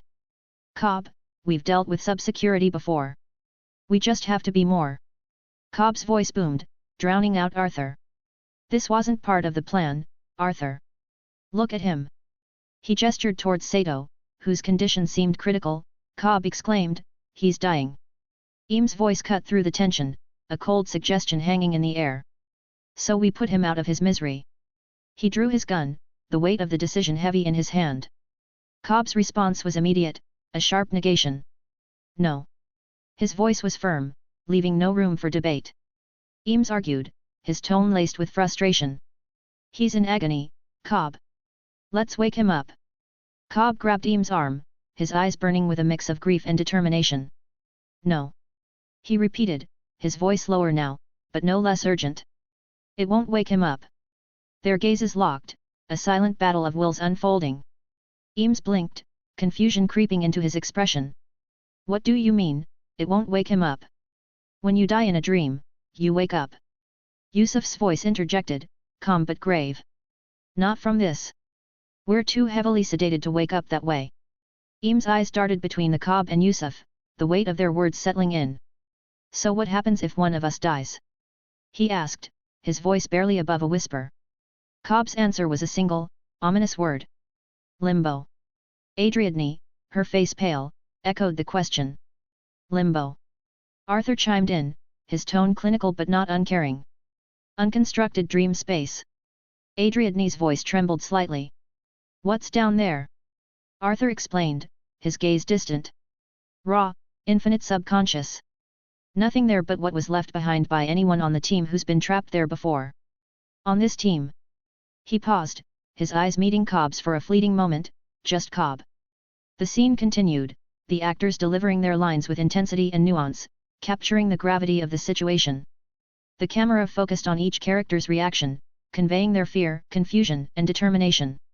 While the scene does showcase Cobb's frustration directed at Arthur, it avoids portraying him as simply unreasonably angry. Instead, it highlights the pressure and responsibility he carries as the dream architect, leading a team into potentially perilous territory. Arthur's calmness, despite the revelation of the risks, reflects his experience and composure under pressure. Chapter 87, Fix You. Los Angeles, Warner Brothers. Studio HQ. Today's rehearsal focused on the film's climactic ending, a scene that would encapsulate the emotional weight of the entire journey. Director Christopher Nolan joined the discussion, eager to ensure every detail resonated. Filming in the harsh blizzard and snowy landscapes had wrapped up, leaving the final act to unfold in a quieter, yet equally suspenseful, setting. The characters would be waiting, their faces etched with uncertainty, hoping for Cobb's return and Sato's survival. Lucas, embodying Arthur, didn't require extensive acting during these scenes. His stoic demeanor and composed presence were already ingrained in the character. However, even his subtle reactions held significance, and Nolan ensured they aligned with the intended narrative. As the cast and director debated the intricacies of the film's ending, Lucas listened intently. The discussion centered on Cobb's potential escape from limbo, leaving behind his haunting regret, the deceased Mal. It resonated deeply with Lucas, evoking a familiar melody deep within his mind. Without realizing it, Lucas began humming a tune under his breath, the lyrics barely audible. When you try your best, but you don't succeed. When you get what you want, but not what you need. When you feel so tired, but you can't sleep. Stuck in reverse. The quiet melody drew the attention of the room. Heads turned, eyes curious, as the cast and director stopped their discussion. Caught off guard, Lucas stammered, "Oh, am I interrupting? I apologize, I didn't realize." Before he could further apologize, Nolan interjected, No, Lucas. Continue, please. That was something." Leonardo, seemingly captivated by the melody, added, "Yeah, I agree. That first verse, it stuck with me right away." Ellen and Killian offered nods of agreement, their expressions indicating curiosity. Ken Watanabe, however, observed Lucas with a hint of surprise, perhaps pondering the fact that Lucas can actually sing beside acting. A smile played on Lucas' lips as he chuckled, "All right, then." He cleared his throat and continued the melody, his trained voice filling the room with newfound depth. "And the tears come streaming down your face. When you lose something you can't replace. When you love someone, but it goes to waste. Could it be worse?" The raw emotion in Lucas' voice, coupled with his expressive performance, held the room spellbound. Even Nolan couldn't help but lean forward, captivated by the unexpected shift in the rehearsal. Lucas' voice soared as he continued. "Lights will guide you home. And ignite your bones. And I will try to fix you." He continued to sing, his voice rising with the intensity of the music, until finally, the last note faded into the air. A moment of stunned silence followed, then a wave of applause broke out. "That was something else," Killian breathed, his voice filled with awe. "It's incredible," Ellen chimed in, her eyes shining with admiration. Leonardo simply raised an eyebrow, but a hint of a smile played on his lips. "That song, it brings back some memories, both pleasant and unpleasant." "Ha! Me too," Ken Watanabe chuckled, nodding in agreement. Nolan, his gaze fixed on Lucas, leaned forward with a question. "Lucas, did you compose that song?" Lucas felt a blush creep up his neck. A wave of embarrassment washed over Lucas. He had merely sung a Coldplay song, yet the name and the song itself didn't exist in this world. He even searched on Google, and finding no trace of a band called Coldplay. Sensing his hesitation, Ellen spoke up, her voice laced with intrigue, "I think he did. I've never heard anything like it before." Nolan's gaze remained on Lucas, his voice firm. "I want to hear it from you, Lucas." Lucas took a deep breath, realizing he had no choice but to adapt. "Yes, I composed it," he said, his voice firm despite the lingering unease. Nolan's face lit up. "Fantastic! I had no idea you had composing talents as well. And you know what? That song, it feels perfect for the ending, when Cobb finally escapes limbo." Nolan, energized by the unexpected inspiration, addressed the cast and crew. He explained his vision of how Lucas' song, with its poignant lyrics and raw emotion, could perfectly encapsulate the bittersweet triumph of Cobb's escape from limbo. Following this announcement, Nolan pulled Lucas aside for a detailed discussion. They delved into the intricacies of the song, exploring its thematic resonance with the film and its potential placement within the final sequence. Lucas shared his vision for the arrangement and performance, while Nolan offered insights from a directorial perspective. One key point emerged: copyright ownership. As the song didn't exist in this timeline, legal issues needed to be addressed. Lucas mentioned the need to file for copyright under his name, a prospect Nolan readily supported. He even offered the assistance of Emma Thomas Production, his own company, to navigate the legal aspects smoothly. This act of support highlighted Nolan's respect for Lucas' talent and the potential impact of his music on the film. While Lucas busied himself in the intense filming of Inception and recording the emotional song for its finale, his friend Paul ventured out to the cinema for a different purpose. He was there to support Chris Evans in his film The Loser, a film where Lucas' friend, Paul, had a major role. Unfortunately, despite their best efforts, The Loser hadn't garnered the box office success they had hoped for. As Paul entered the theater with his friends, his gaze snagged on a film poster. It wasn't The Loser, but rather 127 Hours, a stark thriller starring an actor with an uncanny resemblance to Lucas. Hair and eye color differed, but the facial structure held an undeniable similarity. It triggered a memory, Lucas's debut film. Thinking of watching that one? One friend asked, noticing Paul's fixated stare. Heard it's doing well, chimed in another, Christian. Apparently, the actor's acting's so intense, some viewers faint or get lightheaded. Paul chuckled, proud of his friend's accomplishment. Sounds like something I need to see then. Chapter 88, Encounter. Stepping into the darkened Lincoln Plaza cinemas, Paul's anticipation crackled like the popcorn machine warming up in the lobby. He wasn't just watching a movie, he was about to experience the debut film of his roommate and friend, Lucas, titled 127 Hours. As he shared this tidbit with his friends, a wave of surprise washed over them. The rugged, determined character they'd seen in trailers, defying the harsh desert environment, was Paul's young friend named Lucas? It was a jarring contrast, yet one that piqued their curiosity even further. The film began, and Paul found himself drawn into the story immediately. The rawness of the narrative, the stark beauty of the landscape, and Lucas' captivating performance transported them all. As the film progressed, a sense of quiet awe settled over the group. The amputation scene, a pivotal moment in the film, arrived with a palpable tension.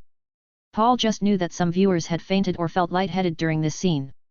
He braced himself, expecting the graphic visuals to be the trigger. However, what he perceived was different. Lucas' portrayal wasn't solely about the physical act, it was a deep dive into the emotional turmoil and resilience of his character. The scene, while intense, resonated with a raw honesty that superseded mere gore. Paul and his friends, as fellow actors, were left speechless, not by the blood, but by the sheer power of Lucas' performance. As the credits rolled and ending song faded, a stunned silence filled the theater. Paul glanced at his friends, their faces edged with a mix of admiration and envy. Paul and his friends exchanged stunned glances. The film, 127 Hours, had left a profound impact, not just for its gripping story but also for the revelation of Lucas's hidden talents. The song, with its raw emotion and powerful lyrics, resonated deeply. The realization that Lucas had not only acted in the film but also composed the music added another layer of awe to Paul, who thought to know Lucas very well. Besides Paul, the other friends of Lucas, which is Liza, Leonard, and Samantha, also found themselves drawn to the theater to support Lucas' debut film. Just like Paul, they were captivated by the film.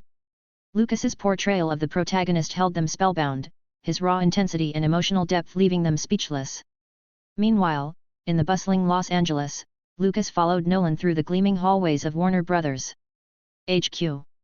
Lucas was still unaware of the impact his debut film was having, his mind focused on the upcoming recording session for the song Fix You. Nolan, having secured the studio's prestigious recording facilities, was guiding him towards the designated space. Suddenly, Nolan came to a halt. He greeted a man approaching them, a middle-aged figure with striking black hair and piercing blue eyes. As Lucas turned to follow Nolan's gaze, a strange sense of familiarity washed over him. The man, whose conversation with Nolan had just concluded, turned sharply towards Lucas. His eyes widened in surprise, and a single word escaped his lips. Lucas. The abruptness of his address startled not only Lucas but also Nolan, who exchanged a confused glance with his young companion. "Oh, Vince, you know Lucas?" he inquired. Hearing the name Vince spoken aloud, a tremor of recognition shot through Lucas. The middle-aged man's features, which had already triggered a sense of familiarity, suddenly clicked into place. Vince's next words seemed to solidify his suspicion. He smiled, a hint of curiosity breaking through the initial astonishment. "Of course I know him, Christopher," he said, using Nolan's first name. "Lucas is my son, after all." Nolan, while composed, managed a surprised chuckle. "Well, this is certainly interesting, he remarked, his gaze flitting between Lucas and Vince. I didn't expect Lucas to be your son, Vince. The name Lucas Knight had been a minor detail to Nolan, but now, with Vince's words echoing in the hallway, it resonated with a new significance. Lucas's family name, Knight, perfectly matched Vince's.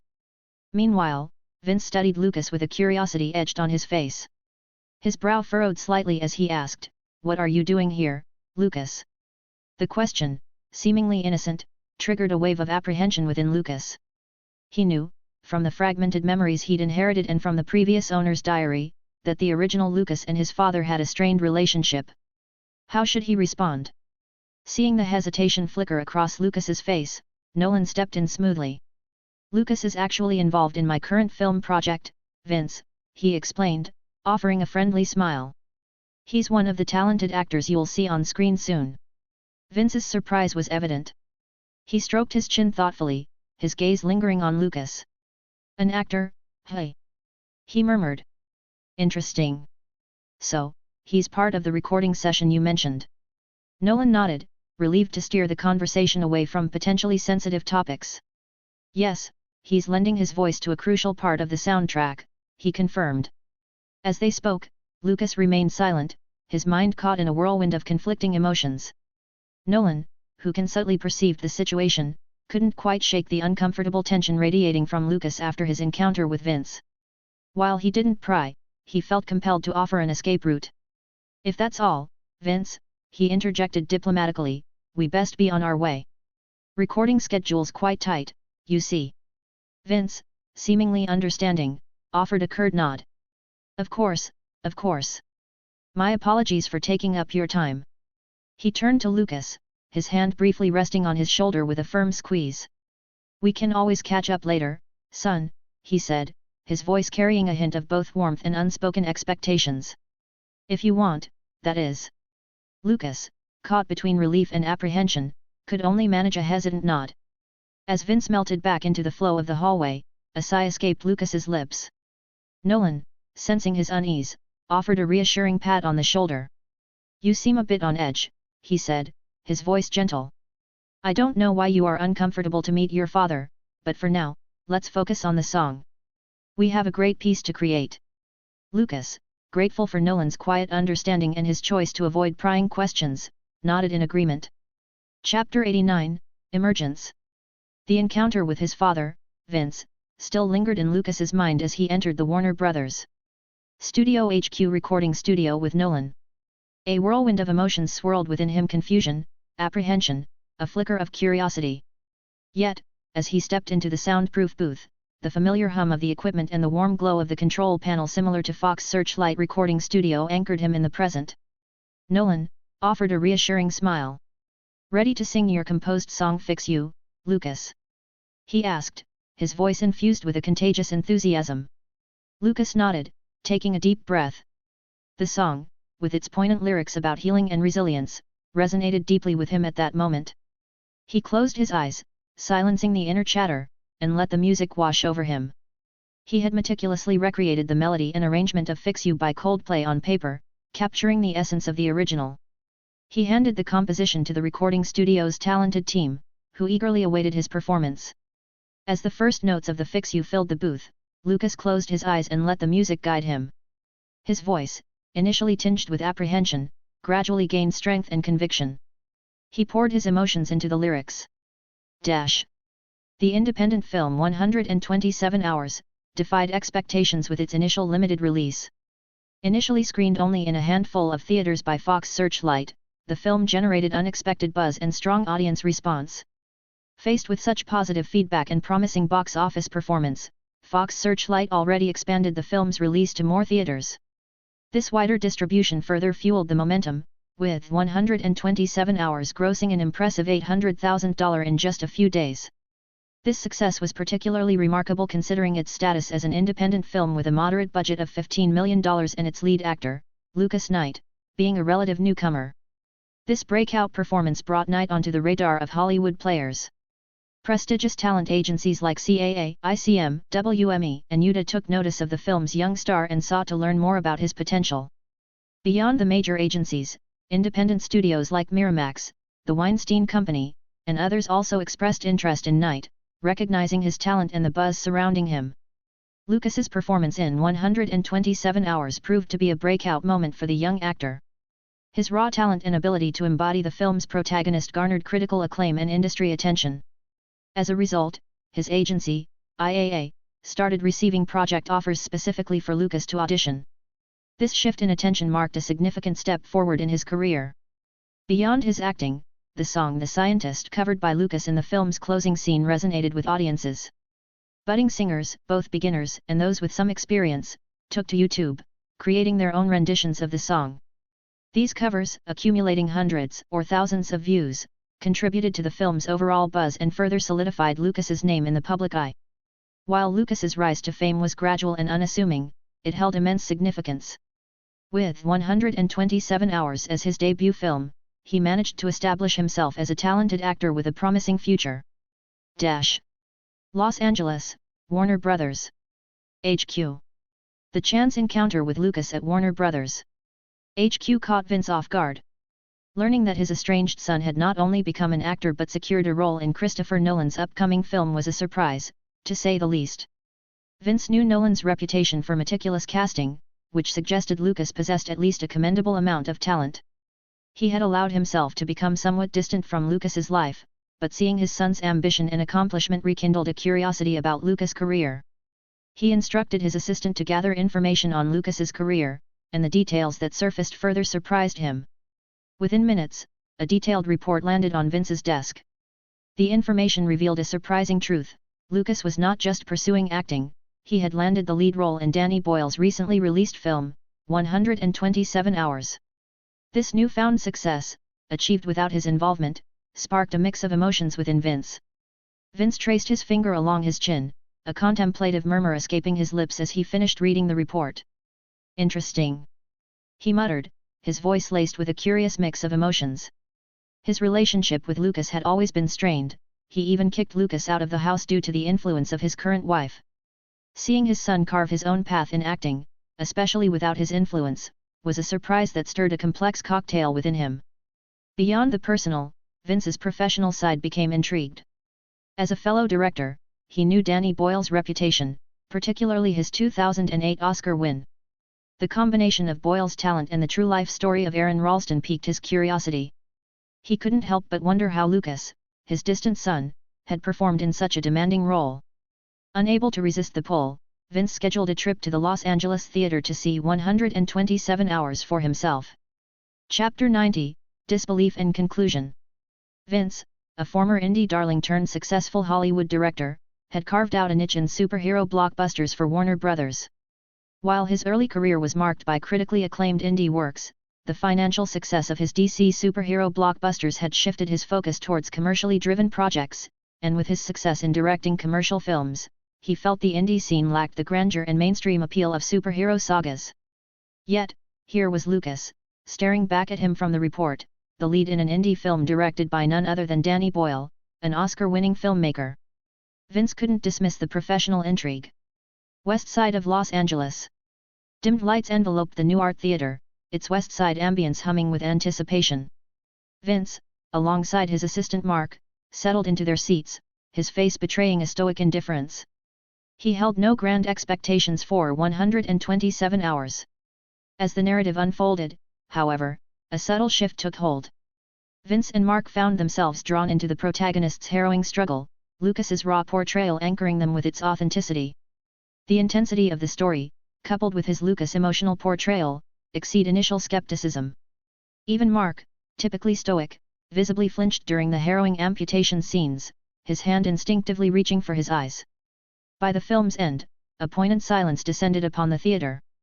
The final song resonated deeply, leaving a lingering impact on Vince. As the credits rolled and some applause began, he remained rooted to his seat, his mind churning. Mark, enthusiastic, leaned over and whispered, "Sir, that song was incredible. And the film itself, powerful." The lead actor's performance was truly exceptional. Vince remained silent, a storm of emotions brewing beneath his composed exterior. The young actor Mark praised, the one who embodied the film's protagonist with such depth and grit, was none other than his son, after all. An information he hadn't yet shared with his current assistant. A conflicted mix of emotions swirled within Vince. He couldn't help but question in his mind, how could he have become so talented? Los Angeles buzzed with energy as the final scenes for Arthur of the film Inception wrapped. For Lucas, it was a bittersweet goodbye. He had poured his heart and soul into the project, and now it was time to move on. Hugs and well wishes flowed freely among the cast and crew. Ellen, his co-star, offered an hug and then saying, "See you again, Lucas." Leonardo followed suit, playfully patting Lucas' shoulder, "If you need anything, you have my number," he winked. Lucas chuckled, "I don't have your number, Nardo." Leonardo feigned offense, "Just teasing, kid. Don't call me Nardo, though. It doesn't have a nice ring to it." The goodbyes continued with Ken Watanabe and Tom Hardy. "Bye," Tom said with a curt nod, a hint of a smile playing on his lips. "Just that," Lucas countered, amusement lacing his voice. "No heartfelt farewells, as if we'll never meet again." Tom's eyebrows shot up. "What do you want, Shakespearean sonnets? We'll see each other at the premiere, won't we?" Lucas laughed, playfully pushing him. All right. Go on, shoo." Ken stepped forward, his voice warm. "Well, until we meet again." Finally, Lucas's gaze met Nolan's. A firm handshake and a reassuring smile exchanged. "See you at the premiere," Nolan said. Lucas nodded, a wave of gratitude washing over him. He had delivered, exceeding expectations and earning the respect of his colleagues. Yet, a part of him already missed the camaraderie, the shared laughter, the intensity of rehearsing together. With a wave and a final smile to the crew, Lucas walked away, leaving behind the controlled chaos of the set. The rest of the cast returned to filming, tackling improvised scenes. Lucas, however, wasn't needed. His work was done. Stepping away from the project brought a sense of accomplishment, but also a pang of loss. Memories of his interactions with the renowned cast Leonardo DiCaprio, Ken Watanabe, Tom Hardy, Cillian Murphy flooded back. The constant presence of paparazzi added another layer to the experience. While the established stars like Leonardo and others were magnets for attention, Lucas often found himself overlooked by the flashing cameras. Perhaps his fresh face, still unfamiliar to the public, made him less of a target. Tight security measures were in place, particularly for scenes filmed in public spaces. The urgency to capture these shots before paparazzi descended added a unique pressure to the filming process. Despite the occasional inconvenience, Lucas truly cherished his time with the cast. The established stars, despite their fame, were surprisingly approachable and friendly. Walking away from the Warner Brothers building, Lucas couldn't help but chuckle at the memory of the paparazzi swarms engulfing the Inception casts. "Lucky I'm not that famous yet," he mused to himself, a hint of amusement in his voice. Little did he know, his anonymity was about to change. As he hailed a taxi, a journalist from TMZ, Sean Borg, spotted him. Recognizing Lucas from his breakout role in Modern Family and the buzz surrounding his debut film 127 Hours, Sean saw a potential scoop. Without Lucas's knowledge, Sean snapped a picture. As the taxi pulled away, Sean, adrenaline pumping, jumped into his own car and discreetly followed. Lucas Knight. Modern Family, The Perfect Guy, and 127 Hours lead. Jackpot! He thought, excitement coursing through him. Meanwhile, Lucas, oblivious to the chase, settled into the taxi. Lucas sank back into the taxi seat, the city lights blurring past his window. He was heading back to his hotel, a brief respite before rejoining the Modern Family set. As the taxi hummed along, Lucas pulled out his phone, his mind shifting gears. He checked his Bitcoin investments. As his career trajectory rose humbly, Lucas couldn't help but acknowledge the growing complexities of managing his life. He saw firsthand the benefits of having a manager while observing the casts on Inception. They seemed to move with an ease he envied, their careers expertly shepherded by experienced guides. This realization prompted Lucas to reach out to his agent, Vincent Smith. He explained his growing need for someone dedicated to handling the logistical burdens, contracts, negotiations, and especially the scheduling that were increasingly sapping his creative energy. He wasn't seeking a complete abdication of control, but rather a partner who could handle the day-to-day burdens while keeping him informed and involved in major decisions. Chapter 91, Paparazzo. Stepping out of the taxi, Lucas brushed the crisp night air off his shoulders. An unexplainable prickling sensation crawled up his neck, prompting him to glance over his shoulder. Nothing out of the ordinary, just the bustling cityscape and the neon glow of distant signs. He dismissed it as fatigue from the long flight and continued towards the hotel entrance. Suddenly, a voice cut through the urban soundscape. "Lucas Knight." He froze, eyebrows shooting up as he swiveled around. A man, clad in inconspicuous clothing, stood a few feet away, a digital camera aimed squarely at him. The click of the shutter momentarily blinded him before his vision adjusted. This man, with his practiced air and camera at the ready, triggered a familiar memory. Filming Inception in public places had been an onslaught of camera flashes and intrusive questions. The paparazzi's relentless pursuit for Leonardo, Tom Hardy, and the others, their carefully crafted scenes disrupted by the constant barrage. Initially, Lucas found it annoying, but it quickly morphed into amusement. He, after all, remained blissfully unnoticed, able to observe Leonardo and the others being constantly annoyed by the paparazzi. Lucas secretly glowed at them at that time. Though, he wouldn't deny a flicker of annoyance when their takes were interrupted. But to be accosted by a paparazzo now, fresh off filming? The irony wasn't lost on him. Here he was, once the quiet observer of Leonardo and the others' discomfort, and even secretly gloating, now facing the lens of a paparazzo himself. A sigh escaped his lips as he turned to the photographer, extending a hand in greeting. "Is everything all right?" he inquired, his voice devoid of the nervous tremor he imagined would plague him. "Did you need something?" His composure surprised even the photographer, Sean. He'd expected the usual flustered reaction, the attempt to dodge the spotlight, perhaps even nervousness, especially from a relatively unknown actor. Yet, Lucas stood there, calm and collected. This wasn't how other actors or even newcomers typically reacted, Sean mused. What Sean didn't know was that Lucas's days on set, surrounded by the likes of Leonardo DiCaprio, Ken Watanabe, and Tom Hardy and the others, had unwittingly polished his social skills and fostered a newfound confidence. The constant exposure to the celebrity spotlight, once daunting, had become a training ground. He learned to navigate the public eye, his initial awkwardness replaced by a measured ease. Lucas's hand met Sean's in a firm handshake. "Good afternoon, Mr. Knight," the photographer said, his voice laced with a hint of excitement. "Fancy meeting you here in LA. I'm Sean Borg, by the way." Lucas, still processing the unexpected encounter, offered a polite smile. "Pleasure to meet you, Sean." Sean's smile widened. "Did you know," he began, his voice dropping to a conspiratorial whisper, "the box office performance of the film you just starred in?" Lucas raised an eyebrow, intrigued. 127 hours? Haven't had a chance to check. "Well, consider this your update," Sean chuckled, rattling off numbers with enthusiasm.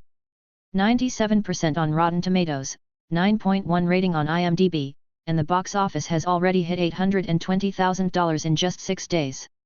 Impressive, wouldn't you say? Lucas blinked, absorbing the information. This wasn't what he expected from a random encounter on a Friday evening. "That's incredible," he managed, a mix of relief and excitement washing over him. He hadn't been actively seeking validation, but the positive response was undeniably satisfying. Sean observed him keenly. "Seems you're surprised. Not quite aware of your career status, are we?" Lucas laughed sheepishly. "Well, I've been busy filming lately, trying to catch my breath when I can. You kind of popped up just as I was about to." Sean held up a hand, silencing Lucas. "About to relax, I know. But a journalist curiosity won't quit, Mr. Knight. What new project are you working on?" Lucas just smiled. He decided on a playful noncommittal response. "Let's just say you might want to keep an eye out on upcoming releases." Sean grinned, his paparazzi's intuition tingling. "I have a hunch," he added. "Something big, with Leonardo DiCaprio, perhaps? Directed by the well-known Christopher Nolan." Lucas's silence held a hint of amusement. The paparazzi, it seemed, was better informed than he'd imagined. Yet, revealing details of his current project wasn't on the menu tonight. Sean chuckled, recognizing the actor's guarded stance. Initially, he'd been staking out Warner Brothers. HQ, hoping to catch a glimpse of Leonardo DiCaprio and Christopher Nolan filming their heavily rumored new project. He wasn't alone, the buzz had drawn paparazzi like moths to a flame. But instead of the A-listers, fate had presented him with a fresh face, Lucas Knight. Sean had recently seen 127 Hours and was blown away by Lucas's performance. He even went down a rabbit hole, discovering Lucas's role in Modern Family and his surprisingly catchy music perfect beside the ending song in the film 127 Hours. The young actor exuded a raw talent that, coupled with his undeniable charisma, screamed future superstar. Stumbling upon Lucas instead of the Hollywood giants wasn't a disappointment at all. Lucas and Sean continued their conversation for a while longer, the setting sun painting the cityscape in hues of orange and gold.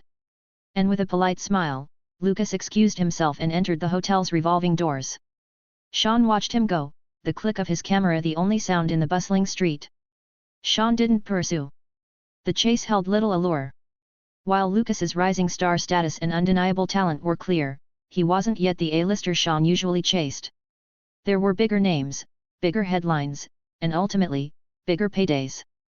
But as Sean walked away, the encounter lingered in his mind. Lucas's raw talent, his quiet charisma, they sparked a different kind of intrigue. He wouldn't forget Lucas. He'd keep his ear to the ground, wait for the right moment to strike. But for now, he let the young actor disappear into the hotel doors, a smile playing on his lips. Lucas kicked off his shoes and collapsed onto his hotel bed, the city lights twinkling outside his window. The encounter with the paparazzi lingered in his mind, a strange mixture of annoyance and amusement. But what truly warmed his heart was the unexpected performance of his debut film, 127 Hours. The positive reviews and box office numbers brought a genuine smile to his face. As he relaxed, his phone buzzed. It was Vincent, his agent. A jolt of anticipation ran through him as he answered. His phone buzzed, breaking the silence. It was his agent, Vincent. Anticipating well wishes, Lucas picked up the call.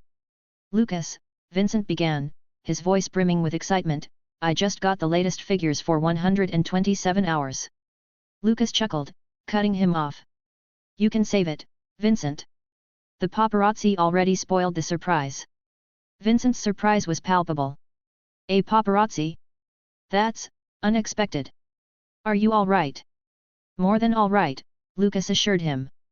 A little surprised, sure, but honestly, the encounter wasn't unpleasant. Just a reminder that things are moving fast. Vincent paused, his initial concern giving way to a thoughtful chuckle. Moving fast indeed. From what I hear, the paparazzi might not be the only ones noticing you. Studios are starting to take note. Lucas's heart quickened. Studios? As in? Meetings, auditions, offers. The kind of opportunities an up-and-coming actor dreams of, Vincent said, his voice tinged with pride. Chapter 92, Submitted Projects.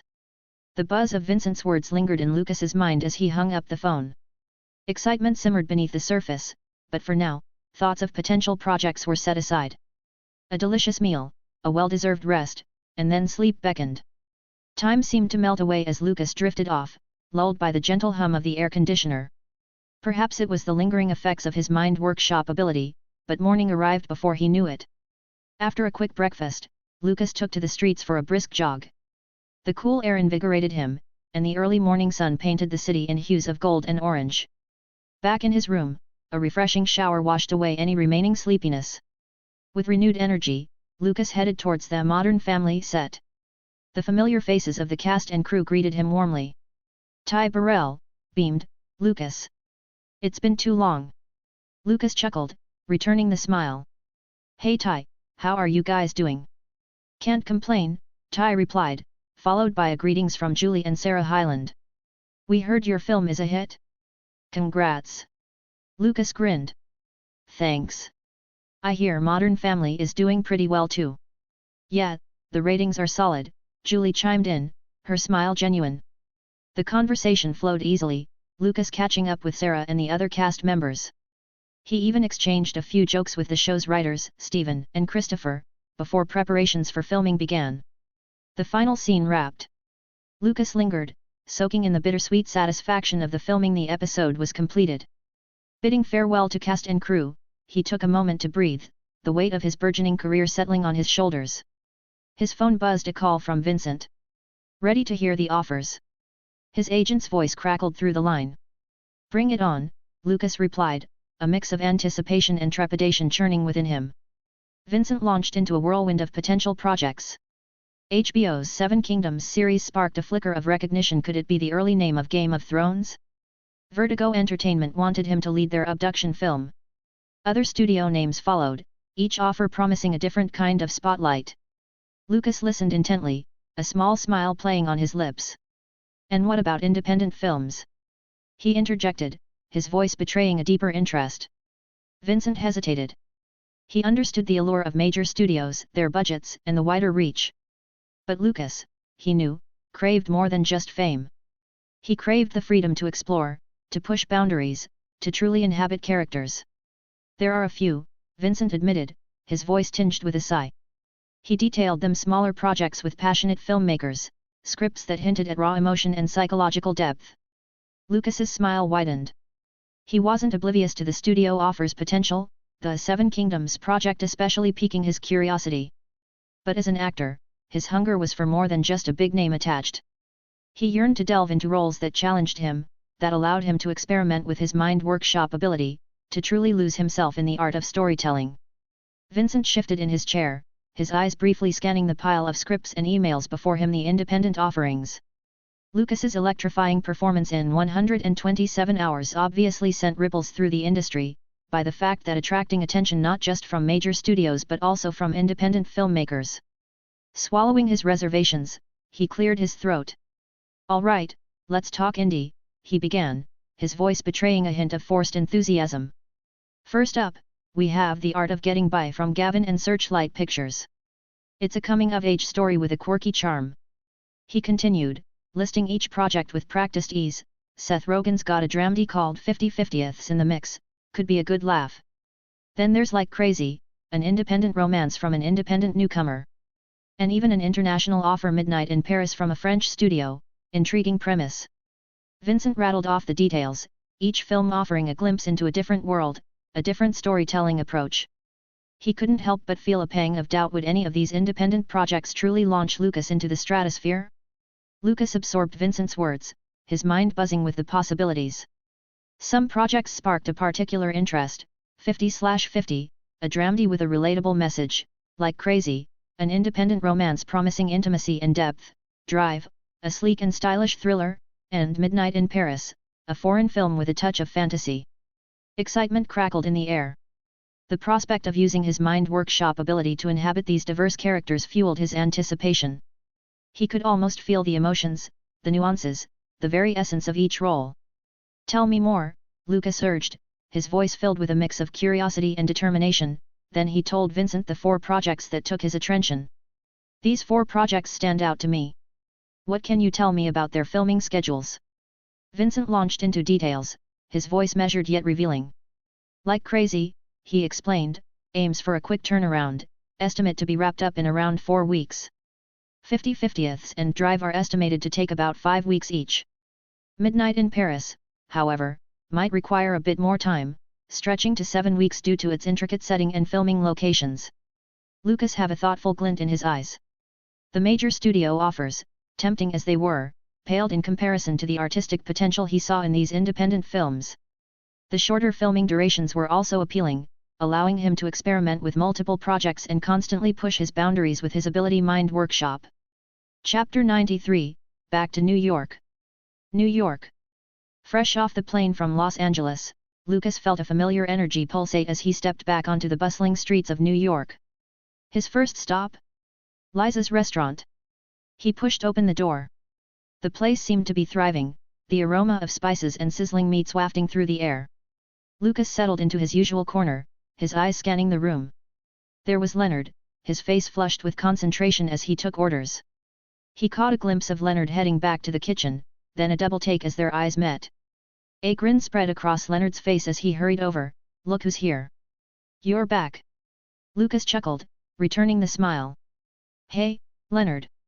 How are you and Liza doing?" "Couldn't be better. But come on, let's go see Liza. She'll be thrilled to see you back." Lucas followed Leonard, stepping into the manager's office. Liza, lost in paperwork, looked up, her eyes widening in surprise. "Lucas? You're back." He nodded, a smile tugging at his lips. "Just landed. How's everything?" Liza's face lit up. "I saw your debut film. It was amazing. You were. She paused, searching for the right words. Incredible. Before Lucas could respond, she pulled him into a warm hug, her genuine excitement radiating outwards. He returned the hug awkwardly, a touch of amusement in his eyes. Leonard conversed with Lucas before going back to work, hoping to catch up with Lucas later. Lucas and Liza talked for a while as minutes melted away, filled with the comforting warmth of friendship and the familiar buzz of the restaurant. Speaking of the film, my friends absolutely loved seeing you in Modern Family. Some of them are huge fans. Surprise flickered across Lucas' face. Really? Liza nodded enthusiastically. They'd be thrilled if you could meet them sometime. Would you be open to it? Lucas' gratitude towards Liza for helping him in the past welled up. Of course. They're your friends, after all. When could we arrange it? Liza's smile widened. If you're free, how about tomorrow?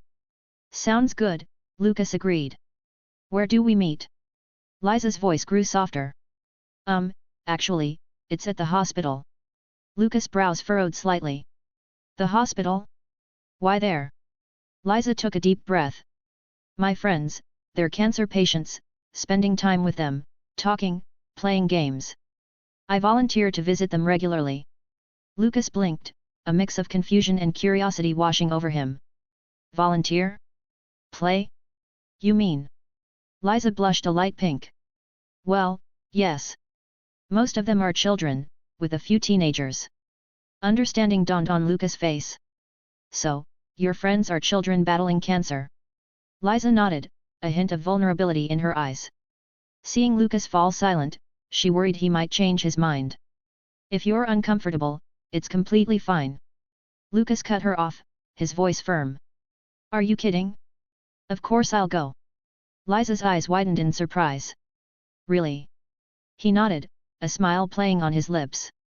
I was just a bit taken aback at first, you know. Lucas couldn't deny the surprise.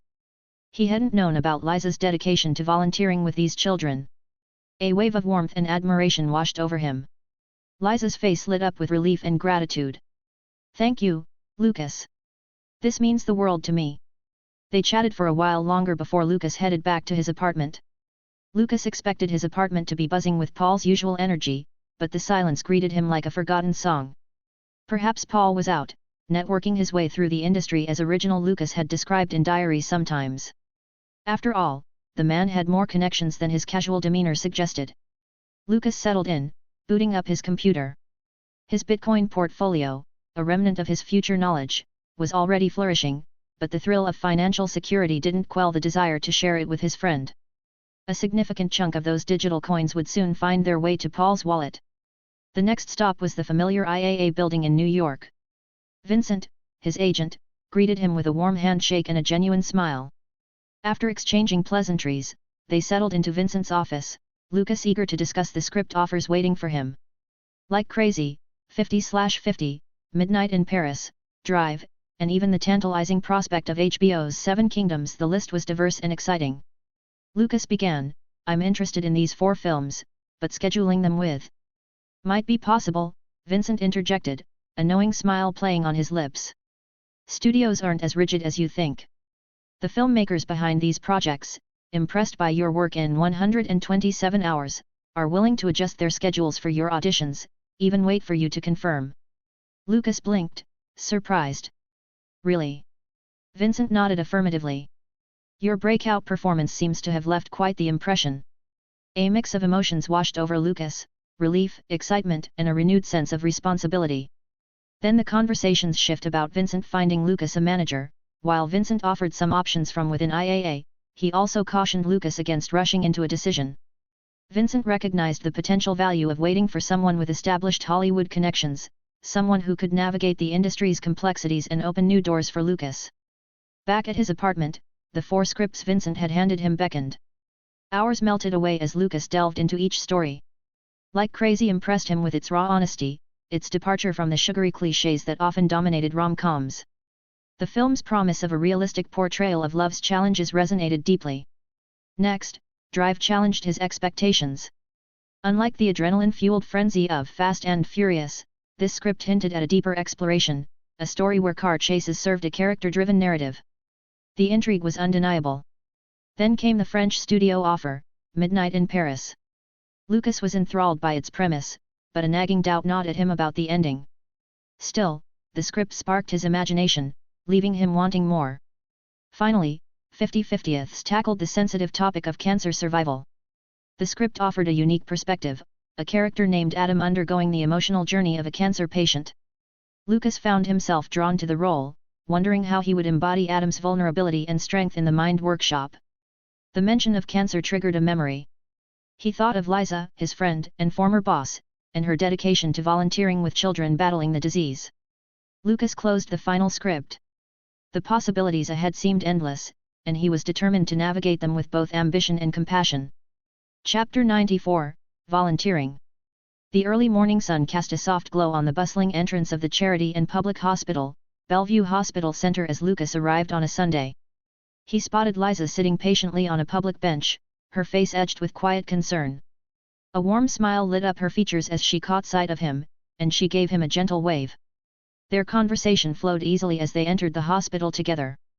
The receptionist, a woman with kind eyes and a familiar smile for Liza, greeted them warmly. As she turned to Lucas, a flicker of confusion crossed her face. Liza, sensing the shift, quickly stepped in. "He's here to also volunteer visit the patients today with me," she explained. Understanding dawned on the receptionist's face as she gestured them onwards. Walking down the brightly lit hallway, Lucas couldn't help but be drawn to the sounds of laughter and chatter echoing from a nearby room. Inside, a group of children and teenagers buzzed with activity, some huddled around a colorful board game, others absorbed in their handheld consoles. Liza's vibrant greeting sent a ripple through the room, turning heads and bringing smiles to faces. A young boy, barely 6 years old and sporting a bonnet, surprised Lucas by launching himself towards Liza in a joyful embrace. The other children followed suit, showering her with affection, while the teenagers offered shy grins of acknowledgement.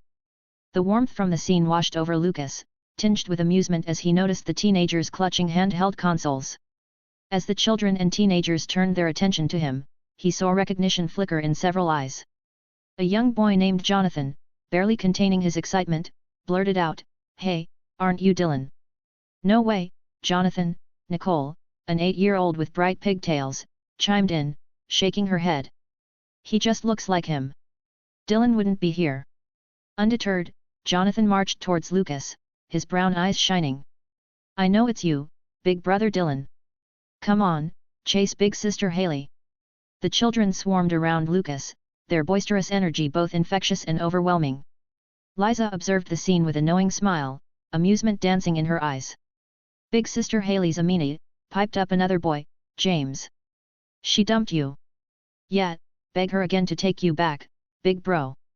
Ryan, the little comedian, added with a mischievous grin. Lucas felt a wave of unexpectedness wash over him. This situation wasn't expected by him at all.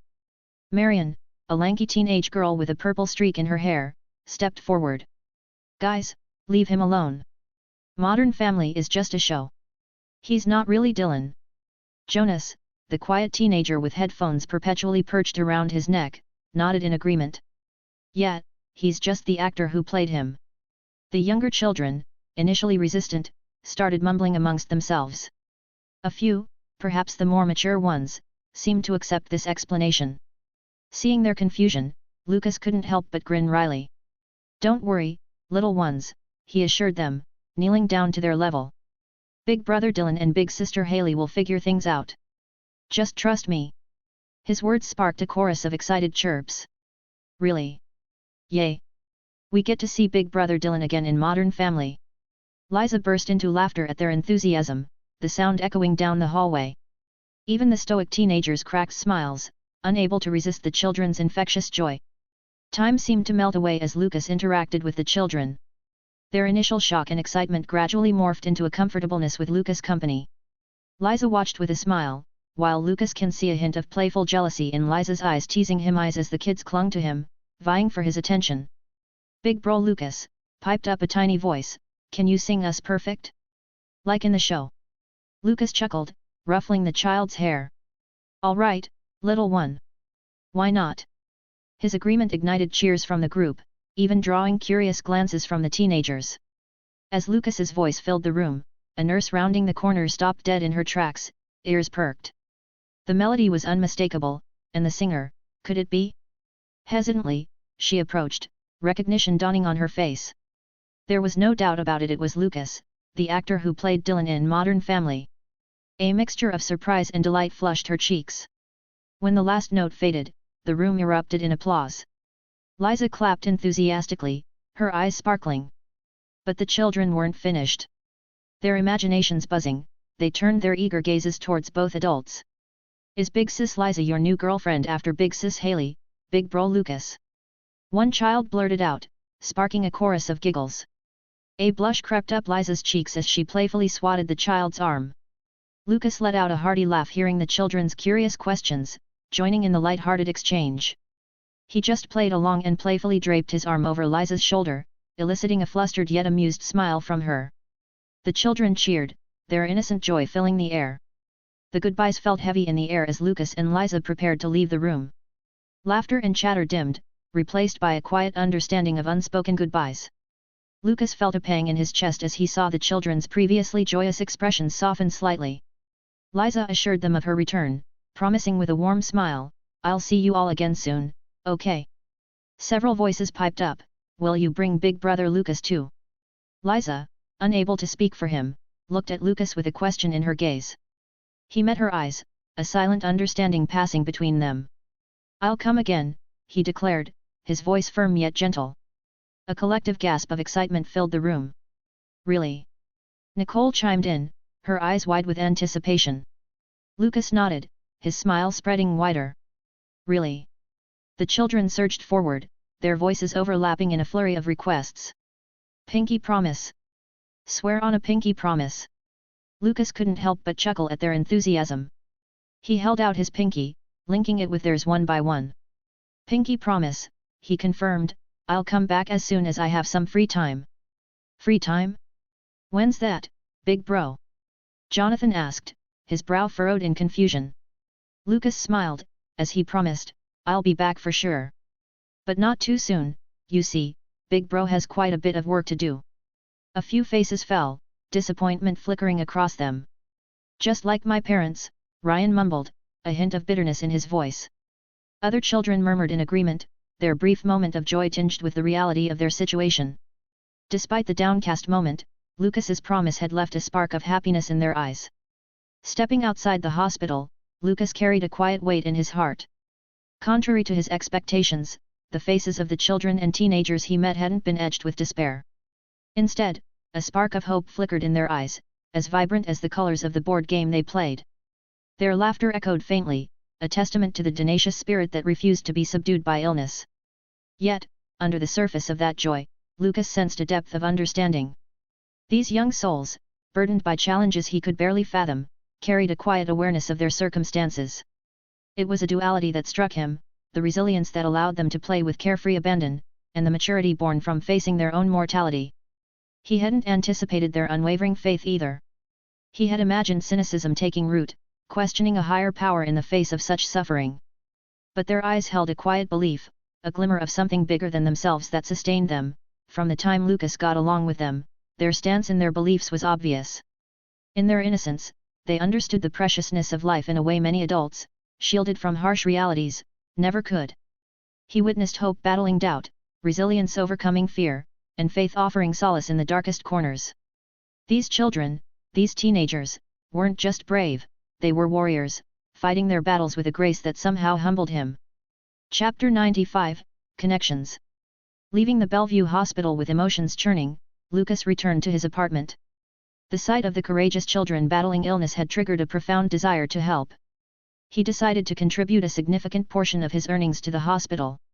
His recent involvement in the film project, Inception, had been a success, generating a sizable income of $570,000.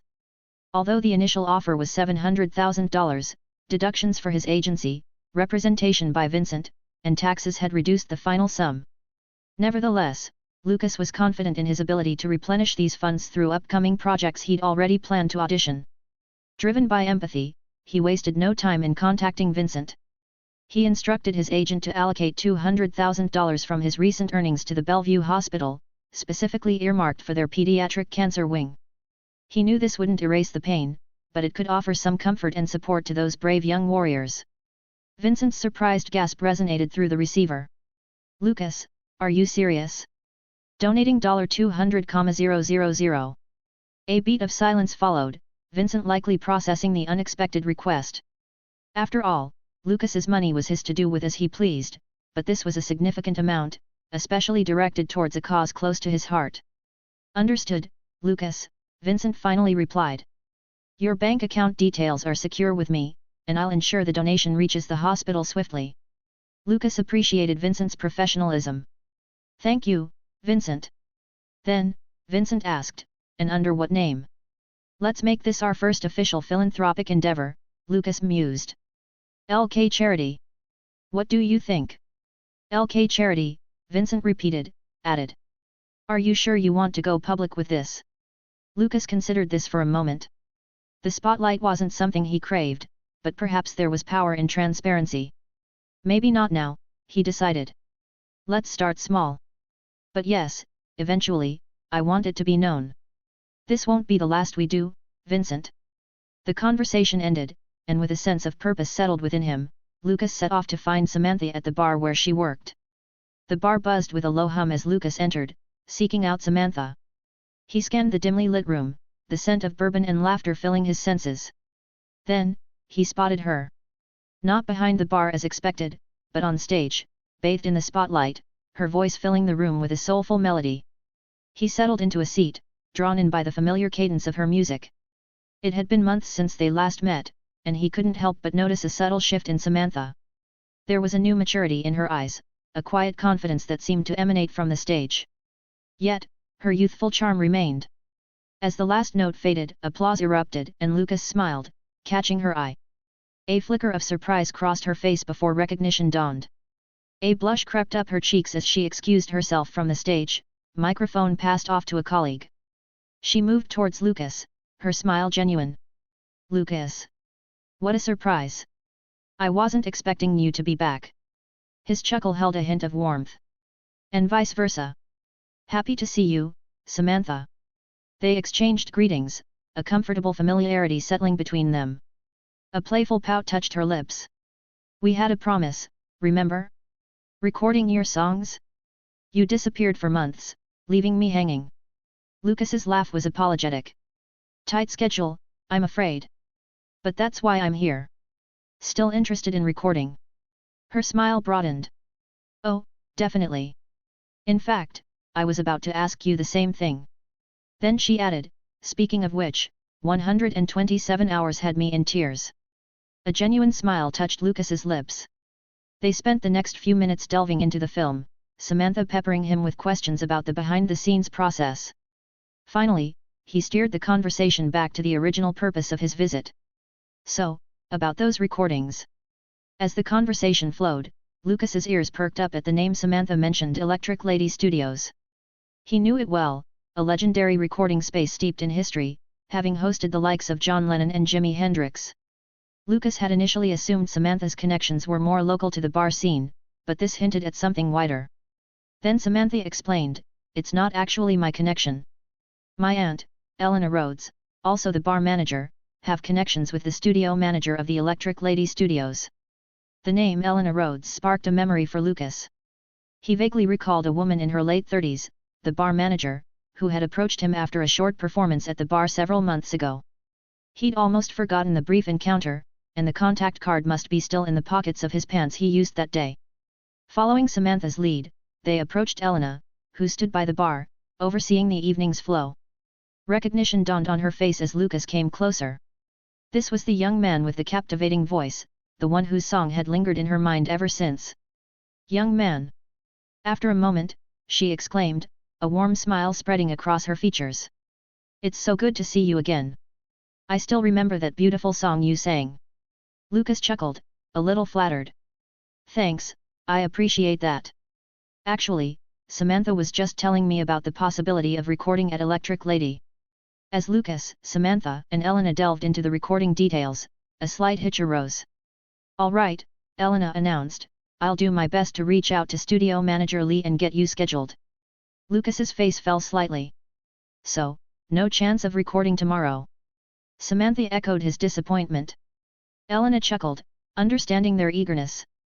The Electric Lady is a bustling place, with artists booked days in advance. Even with connections, the best I can do is schedule you in. Lucas understood. Of course, he nodded. It's completely reasonable. The issue is, besides tomorrow, my schedule gets swamped. I might have an upcoming film project that might keep me busy for weeks, maybe even months in filming, depending on the audition results if I'm chosen to film in the project, and even if I'm not chosen, there are other projects I'm actively pursuing. You're auditioning? Projects? Elena was a bit confused. Seeing her aunt's bewilderment, Samantha stepped in. Lucas is an actor, Aunt Elena. Elena's eyes widened in realization. An actor, hey? Interesting. She paused, contemplating. Regardless, I'll still put in a good word with the studio manager. Just keep me updated on your availability by contacting me. My contact details is still the same as the contact card I gave you, and then we'll find a window that works for everyone. Lucas hesitated, feeling sheepish. Actually, I lost the contact card you gave me months ago. A shared chuckle filled the air. Elena playfully rolled her eyes and handed him another card. Here's another one. This time, try not to misplace it. Lucas accepted the card with a slightly embarrassed smile. Chapter 96, Lucas's new project. New York. The early morning sun painted the bustling streets of New York City with a warm glow as Lucas hurried towards Vincent's office. His mind was alive with anticipation. Today, he would be discussing his pursuit of the independent film Like Crazy, directed by the independent filmmaker, Drake Doremus. With other projects still in the pipeline, Like Crazy offered a unique advantage: flexibility. The small-budget production offered an enticing immediacy. A cast, a camera, and a dedicated crew, that's all it could take to officially start the project. However, the intricate plot of this romantic drama demanded deep immersion from the actors. Rehearsals would likely consume a significant portion of their time. This wouldn't be a challenge for Lucas, not with the extraordinary cheat at his disposal, the Mind Workshop. This unique ability allowed him to step into the shoes of his character, Jacob. Through immersion, Lucas can enter into the deep recesses of his consciousness. Within the Mind Workshop, the story and its characters came alive. Backdrops materialized, figures interacted, and improvised scenes unfolded, all tailored to Jacob's perspective. It became a training ground, a space where Lucas could explore the nuances of his role, refining his every gesture and emotion. Los Angeles. While the independent film Like Crazy was underway under Drake Doremus' vision, casting remained a crucial missing piece. Doremus, drawing inspiration from his own life experiences, initially leaned towards Anton Yelchin, a rising star known for his role in Star Trek. However, his friend John, a key member of the dedicated crew, had accidentally changed his decision.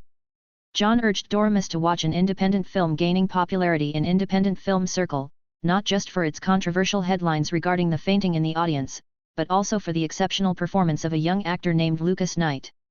Doremus, initially skeptical of the hype surrounding an unknown actor, decided to give the film a chance. As the film unfolded, he found himself deeply moved. Despite the unconventional one-man show format, Lucas's portrayal of Aaron Ralston affected him. Intrigued, Doremus dug deeper into Lucas's filmography. He discovered Lucas's youthful charm on display in Modern Family and saw glimpses of raw talent in a recent YouTube clip that's gaining attention, showcasing Lucas singing Perfect, as Dylan in one of the episodes in Modern Family, already viewed by hundreds of thousands. A shift began to occur within Doremus. The initial appeal of Yelchin's established star power began to fade compared to the potential he saw in Lucas. The young actor's ability to convey complex emotions with minimal dialogue, his screen presence, and his musical talent, these were the qualities Doremus needed for Jacob. With a newfound conviction, Doremus made a decision. He shifted his focus from Yelchin to Lucas Knight, believing he had found the right actor to embody of Jacob.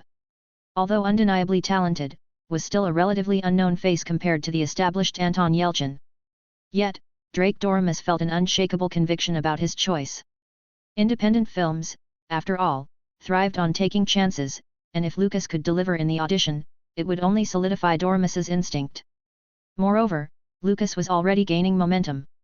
The box office success of 127 Hours served as a testament to his potential, and his performance resonated with audiences. His star was steadily rising, and Doremus recognized that. Meanwhile, the casting process was ongoing. Several actors, both established and newcomers, had approached Dormus, eager to be a part of the film, as they're really interested in the film's premise. Among them, 2 actresses stood out, Felicity Jones and Jennifer Lawrence. Dormus had personally sought them out, drawn to their talent and potential. He'd sent scripts to their agents, and thus far, their audition performances had left him impressed. Felicity, with her emotional intensity, and Jennifer, with her captivating screen presence. With the script delivered to Lucas's agency a week ago, anticipation gnawed at Drake Dormus. Would the young actor even consider his independent film, Like Crazy? While Dormus was confident in his choice, he had some doubts. Dormus wasn't naive. He knew Lucas was on the radar of several studios. His performance in 127 Hours had garnered critical acclaim, and even his small but charming role in Modern Family and viral singing clip of Perfect had propelled him into the public eye, had further cemented his potential. Lucas, in the eyes of industry insiders, wasn't just a fresh face, he was a rising star. He hadn't yet reached the heights of some other young actors, but his raw talent, coupled with his inherent musicality, made him an attractive proposition. And then there was the undeniable factor of cost. Lucas was still relatively affordable compared to his established peers. This very aspect made him even more appealing to studios looking to maximize their returns. A wave of anxiety washed over Drake Dormus as days ticked by without news from Lucas Knight's agency. Had his script reached the young actor? Was Lucas even interested in the role of Jacob in Like Crazy? Dormus knew other studios were circling Lucas, drawn to his rising star power. Just as doubt began to creep in, his phone buzzed. The caller ID displayed IAA Vincent Smith, and a spark of hope ignited in Dormus's chest. Vincent was Lucas's agent. After a cordial exchange of greetings, Vincent's words brought immediate relief. "Drake," he announced, "Lucas is excited about the script and interested in auditioning for Jacob. He's clearing his schedule and aiming to be in Los Angeles tomorrow, and probably grace the audition location tomorrow or within the next few days." Dormus's excitement bubbled over. "Fantastic! We have a dedicated space set up in downtown LA.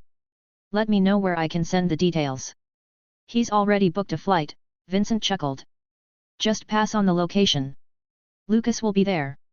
Dormus hung up, a wave of relief washing over him. The wait had been agonizing, but Lucas's proactive approach filled him with optimism. He knew the competition was fierce, but seeing Lucas's interest to a smaller, independent film like Crazy despite the other bigger projects probably offered to the young actor warmed his heart. Chapter 97, Drake. In the CEO office of New York's Bellevue Hospital, CEO Gary received news that piqued his curiosity.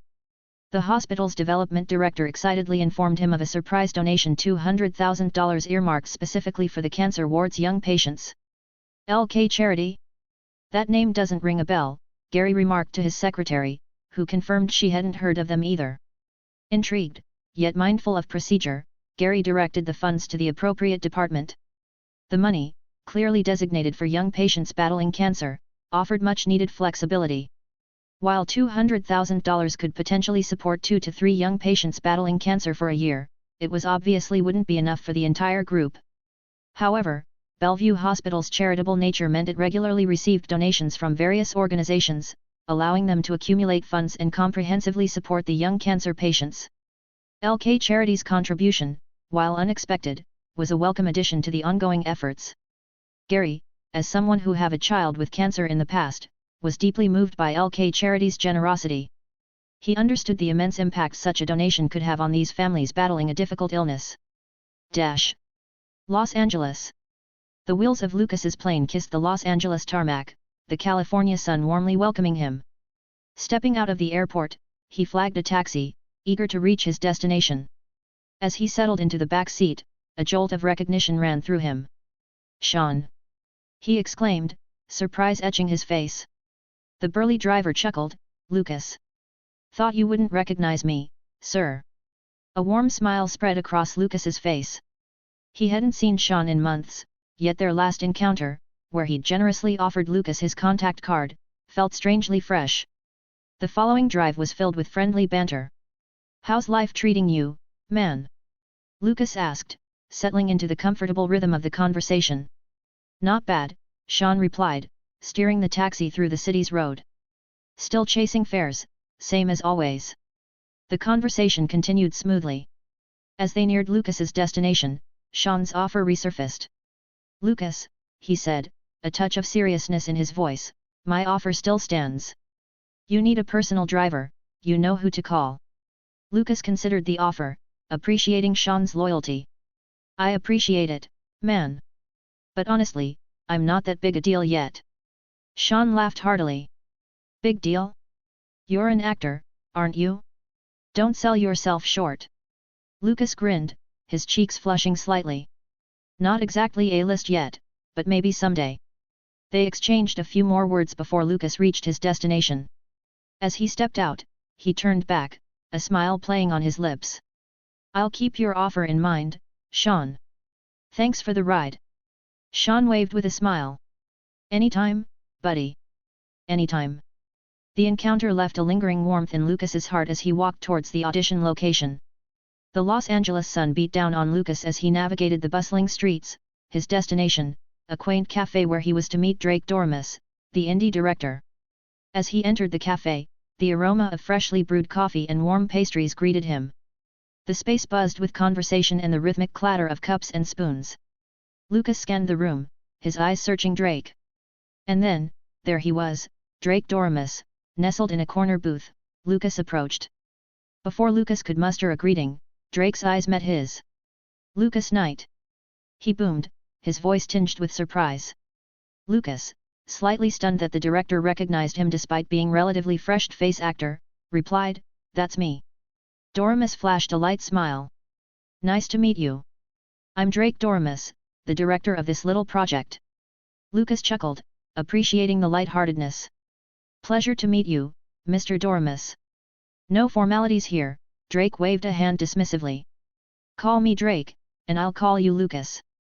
Lucas replied, "All right, Drake," he said, his voice gaining a touch of confidence. A warm chuckle escaped Drake's lips, momentarily dispelling the initial tension. "Well, Lucas," he remarked, his voice genuine, "you're even more handsome in person."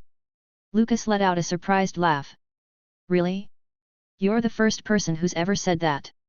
Drake chuckled again, feigning mock offense. "Come on, man, you're practically radiating charm," he teased. As they continued their conversation, Drake couldn't help but steal glances at Lucas, discreetly observing him. He noted the young man's youthful features, the undeniable charisma that radiated from him. While Lucas's blonde hair and blue eyes contrasted with the dark-haired Jacob envisioned in the script, something about him resonated with Drake. Lucas's performance in 127 Hours remained etched in his mind, a testament to the raw intensity and depth he could bring to a role. After a while of light-hearted banter, Lucas delved into the script for like crazy. "Don't take this the wrong way, Drake," he began cautiously, "but I found the script a little rough around the edges. It felt like it could benefit from some improvisation." Drake readily nodded in agreement. "You're absolutely right," he admitted, a hint of sheepishness in his voice. "Honestly, I envision the cast having a lot of freedom to improvise within the scene framework." He chuckled self-deprecatingly. "Budget constraints, you know? Couldn't afford a whole team of writers." Lucas's eyebrows shot up in surprise. "You're saying you're open to on-the-spot improvisation during filming?" Drake smiled, a glint of excitement in his eyes. "Yeah, I want the film to feel raw and authentic, and I trust my actors to bring their own unique takes to the characters." Lucas was genuinely interested. He'd relied heavily on the mind workshop, a training method that had served him well in his career, particularly for 127 Hours. There, the intense focus on Aaron's solitary confinement had been perfectly mirrored by the workshop's internal simulations. But Like Crazy was different. It wasn't a one-man show, it demanded a nuanced portrayal of Jacob's complex emotions, something the workshop, with its focus on individual characters, struggled to capture. Lucas realized the crux of the issue. The workshop excelled at creating internally consistent characters, but it lacked the fluidity of real human emotions. His training as Jacob had yielded a believable individual, but something crucial was missing: love. The Mind Workshop's Anna, while true to the script, couldn't replicate the genuine, messy, and ever-evolving love that defined Jacob's relationship. It was clear, Lucas needed more than intricate character constructs. He needed to grasp the messy, contradictory, and ever-shifting nature of real human connection, particularly romantic love. Chapter 98, compensating for the cheat's deficiency. Los Angeles. In the cafe, Lucas with Drake talked about the project. Instead of relying solely on the script and his mind workshop training, Lucas chose to delve deeper, seeking a more personal understanding of Jacob. Drake, he began, you mentioned basing Jacob on yourself. Would you be willing to share some of your own experiences? A flicker of surprise crossed Drake's face at Lucas's question. He took a thoughtful sip of his coffee, the gesture laced with a subtle hesitation. It's an interesting request, Lucas, he finally began, his voice tinged with a complex mix of emotions. I based Jacob on a lot of experiences, some more personal than others. He sighed, a faint weariness in his eyes. I suppose sharing some wouldn't hurt. Jacob is a complicated character, he began, his voice warm and inviting. He falls hard and fast, just like I did with my Anna. We were young, reckless, and driven by passion, living in different cities, fueled by stolen weekends and late-night calls. Drake paused, his gaze drifting out the cafe window as if reliving the memories. But distance, it has a way of testing even the strongest bonds, he continued, a hint of wistfulness creeping into his voice. We craved each other, but reality had its own agenda. Careers, family expectations, life pulling us in different directions. Drake's voice dipped as he delved into the past, each word tinged with the distant ache of a love lost. 4 years, he murmured, back and forth, the distance stretching between us like an elastic band, snapping us together only to fling us apart again. Eventually, the inevitable happened. It just didn't work out, he concluded, his voice barely a whisper. Lucas listened intently, his expression morphing from curiosity to unease. Half an hour had passed, punctuated only by Drake's recollections and the clinking of coffee cups. He couldn't help but feel a knot of discomfort tightening in his stomach. While Drake's story undeniably painted a vivid picture of the character Jacob's emotional landscape in Lucas's mind, something felt incongruous. The rawness of the emotions, the vulnerability laid bare, contrasted sharply with the controlled precision Lucas was accustomed to through the mind workshop.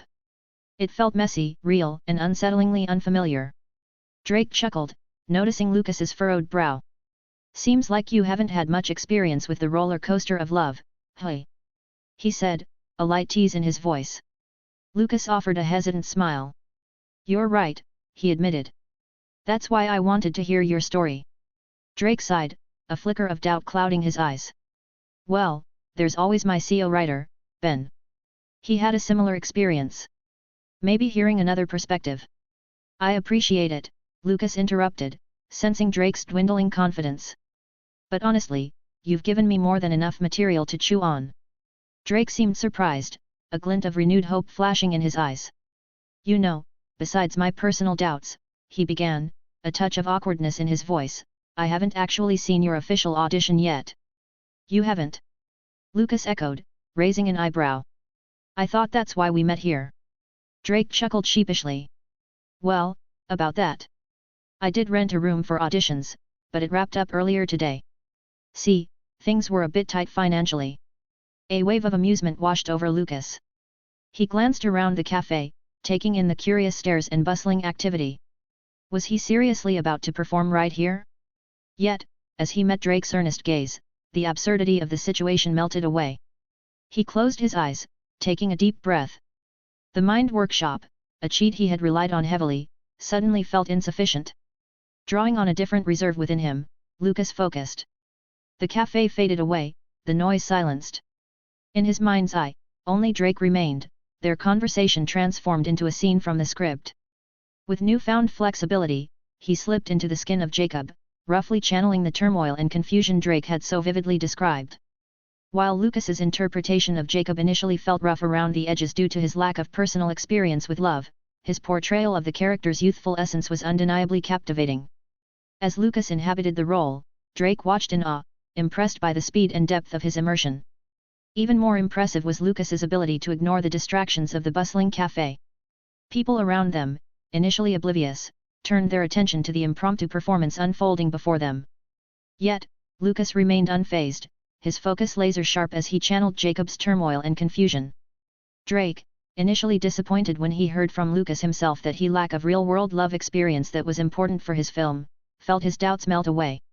The raw talent and dedication radiating from Lucas rekindled his confidence in his choice. The cafe held its breath as Lucas's final words echoed. A stunned silence stretched, broken only by the soft murmur of surprised whispers. Lucas and Drake exchanged glances, before they stepped out into the bustling street. You truly surprised me, Drake chuckled, wiping away a trace of moisture from his eye. I didn't think you'd use the entire cafe as your stage. Lucas sheepishly grinned. Sorry about that. I just figured you wouldn't be able to rent another room for auditions, and I really wanted to show you what I could do. Drake laughed, a hearty, genuine sound. No, it was great.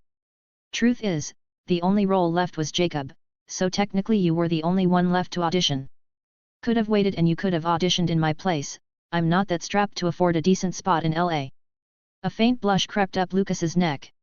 He'd been so focused on embodying Jacob, he hadn't considered the unorthodox nature of his impromptu performance. Relief washed over him, however, as Drake continued. Those 7 minutes? They were enough. I knew you have the potential, the actor I was looking for, Jacob. A smile broke across Drake's face. Time to inform the rest of the cast and crew. With the casting complete, we can finally begin tomorrow. Lucas nodded. He hadn't known much about Like Crazy in his previous life, but the spark he saw in Drake's eyes ignited a curiosity within him. Who would be his co-star? Who would portray Anna? Chapter 99, Lucas's Proposition. The rendezvous for the Like Crazy cast and crew unfolded in a manner far from Lucas's expectations. Upon entering the confines of Drake Dormus' modest apartment, Lucas's eyebrow arched in mild surprise, yet he remained unfazed. Is this our gathering point? Inquired Lucas, his voice tinged with an unmistakable note of amusement. Drake, visibly uncomfortable and dodging Lucas's inquisitive look, confirmed, yes, this is it. He attempted a sheepish smile, adding, apologies, it's what I can afford at the moment. It's decent, right? With a soft chuckle, Lucas quipped, decently tight, I'd say. Drake's response came with a wry smile, acknowledging the gentle jab, I'm aware it's less than ideal, but... Interrupting with a dismissive wave and a relaxed demeanor, Lucas assured, the setting is of no concern. What captivates me is the essence of the project. It reminds me of Blue Valentine, a film I watched at Sundance. Drake's tension dissolved as they immersed themselves in the script, exploring character depths, interpretations, and their shared cinematic vision. The allure for actors like Lucas to join his project lay in the raw, immersive experience of indie filmmaking. Such ventures diverge from the conventional, offering narratives and characters rich in complexity. This realm promises actors a voice in the creative process and fosters intimate collaborations with the director and ensemble, enriching the artistic endeavor. As the night matured and the spatial constraints of the apartment grew more pronounced, Lucas sensed the moment for departure had arrived. Ben, my roommate, hasn't returned, Drake mentioned, his tone laced with regret. We're somewhat limited on sleeping arrangements here. Lucas, ever the reassurer, smiled and said, not to worry, I've secured accommodations nearby. Their conversation took an unexpected turn as Lucas broached his potential involvement. Rather than merely contributing my fee, he proposed, what if I also invest in the project? A few $100,000 could alleviate some financial strain. We'll sort out a fair box office split. I don't intend to encroach on the crew's share. Drake was momentarily taken aback by the offer, his speech faltering. I'll need to ponder that, he managed, wary of hastily accepting such a generous proposition without consulting Ben and the key team members. Lucas nodded, understandingly, offering a supportive pat on Drake's shoulder. There's no urgency. Consider it merely a suggestion. In the dim light of early dawn, Los Angeles began to stir, its first rays sneaking through the blinds to dance across the hotel room where Lucas had spent the night. He was jolted awake, not by an alarm, but by the sheer force of anticipation that coursed through him, a sensation akin to a flutter of butterflies in his belly. After a brisk breakfast, where the excitement seemed to fill him more than the food, Lucas made his way to Drake's apartment. It was a modest space, reflective of the humble beginnings many artists in the city shared. Ben, Drake's friend, co-writer, and roommate, was the sole occupant at that early hour. His eyes lit up with a mixture of surprise and warmth as he greeted Lucas. Lucas. His voice carried a blend of excitement and sincerity. It's wonderful to finally meet you in person. As Ben took in Lucas's appearance, a flash of recognition sparked in his eyes. He had been moved by Lucas's performance in 127 Hours, a film that had etched itself into Ben's memory. "You look even younger in person," Ben observed, his tone carrying a hint of awe. Lucas, taken aback by the compliment, could only muster a chuckle and a bashful thanks in response. Ben extended a handshake, his smile broadening. "You're the first to arrive. Impressive, especially considering you've just flown in LA yesterday." "Seems like jet lag's working in my favor," Lucas replied with a light laugh, acknowledging the unexpected advantage of his disrupted sleep schedule. The morning light, now stronger, poured through the window, casting a warm glow over the cluttered apartment. Lucas and Ben, sitting amongst scattered papers and props, had been deep in discussion about Like Crazy, a project that clearly ignited their passion. However, the tone shifted as Ben's expression turned serious. "I heard about your offer to fund the project. Is that for real, Lucas?" Lucas's response was immediate and firm, his smile unwavering. "Absolutely.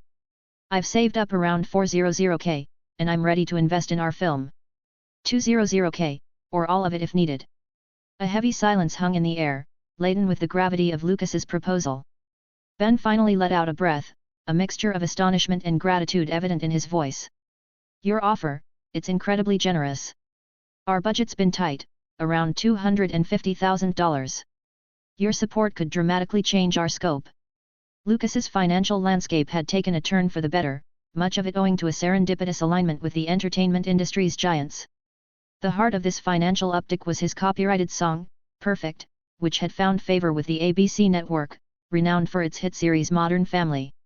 The network hadn't just featured Lucas's creation on multiple occasions, but had also taken to YouTube to share it, catapulting the song to nearly 1 million views, 980,000 to be precise, in a mere week. This digital footprint not only amplified Lucas's visibility but also padded his bank account with a steady stream of royalties. But the avenues contributing to Lucas's burgeoning bank account didn't end there. His musical prowess had also left an indelible mark on the cinematic world, with his song gracing the ending credits of the film 127 Hours. This placement too had become a source of ongoing royalty income, further bolstering his financial standing. While Lucas hadn't meticulously tracked every dollar and cent flowing into his account, his rough estimation hovered around $600,000, give or take. He considered $400,000 a conservative guess, underscoring the somewhat nebulous yet decidedly positive state of his finances. Before they could delve deeper into the implications of Lucas's investment, the door swung open, revealing Drake with a bag of McDonald's in hand. He paused, surprised to see Lucas already settled in. "Lucas? You're here early," he said with a chuckle, placing the fast food on the table. "Care for breakfast?" Lucas offered a polite smile. "I've already eaten, but thank you." Drake nodded, casually tossing a burger Ben's way before joining the pair. The aroma of fast food soon enveloped them, creating a cozy, albeit unconventional, setting as they resumed their script discussion, their conversation weaving through bites of burgers and the rustle of pages. As the morning unfolded, Drake's apartment transformed from a quiet sanctuary into a hive of creative energy. The door, with its distinctive creak, became a revolving entry point for the eclectic mix making up the crew. One by one, individuals tasked with bringing the film to life: sound mixers with their nuanced ears for audio, cinematographers with an eye for the perfect shot, and extras, each with their own silent stories, stepped into the space, infusing it with a palpable sense of purpose and anticipation. As the hands of the clock inched closer to 9 a.m., the atmosphere in the apartment shifted from expectant calm to a vibrant buzz of activity. Charlie Bewley was among the first to arrive, his entrance marked by a demeanor of easy assurance. Known for his role in Twilight, his presence added a layer of recognition and excitement, his casual nod a silent acknowledgement of the shared adventure they were all about to embark on. Not long after, the room's dynamic changed once more with the arrival of Felicity Jones.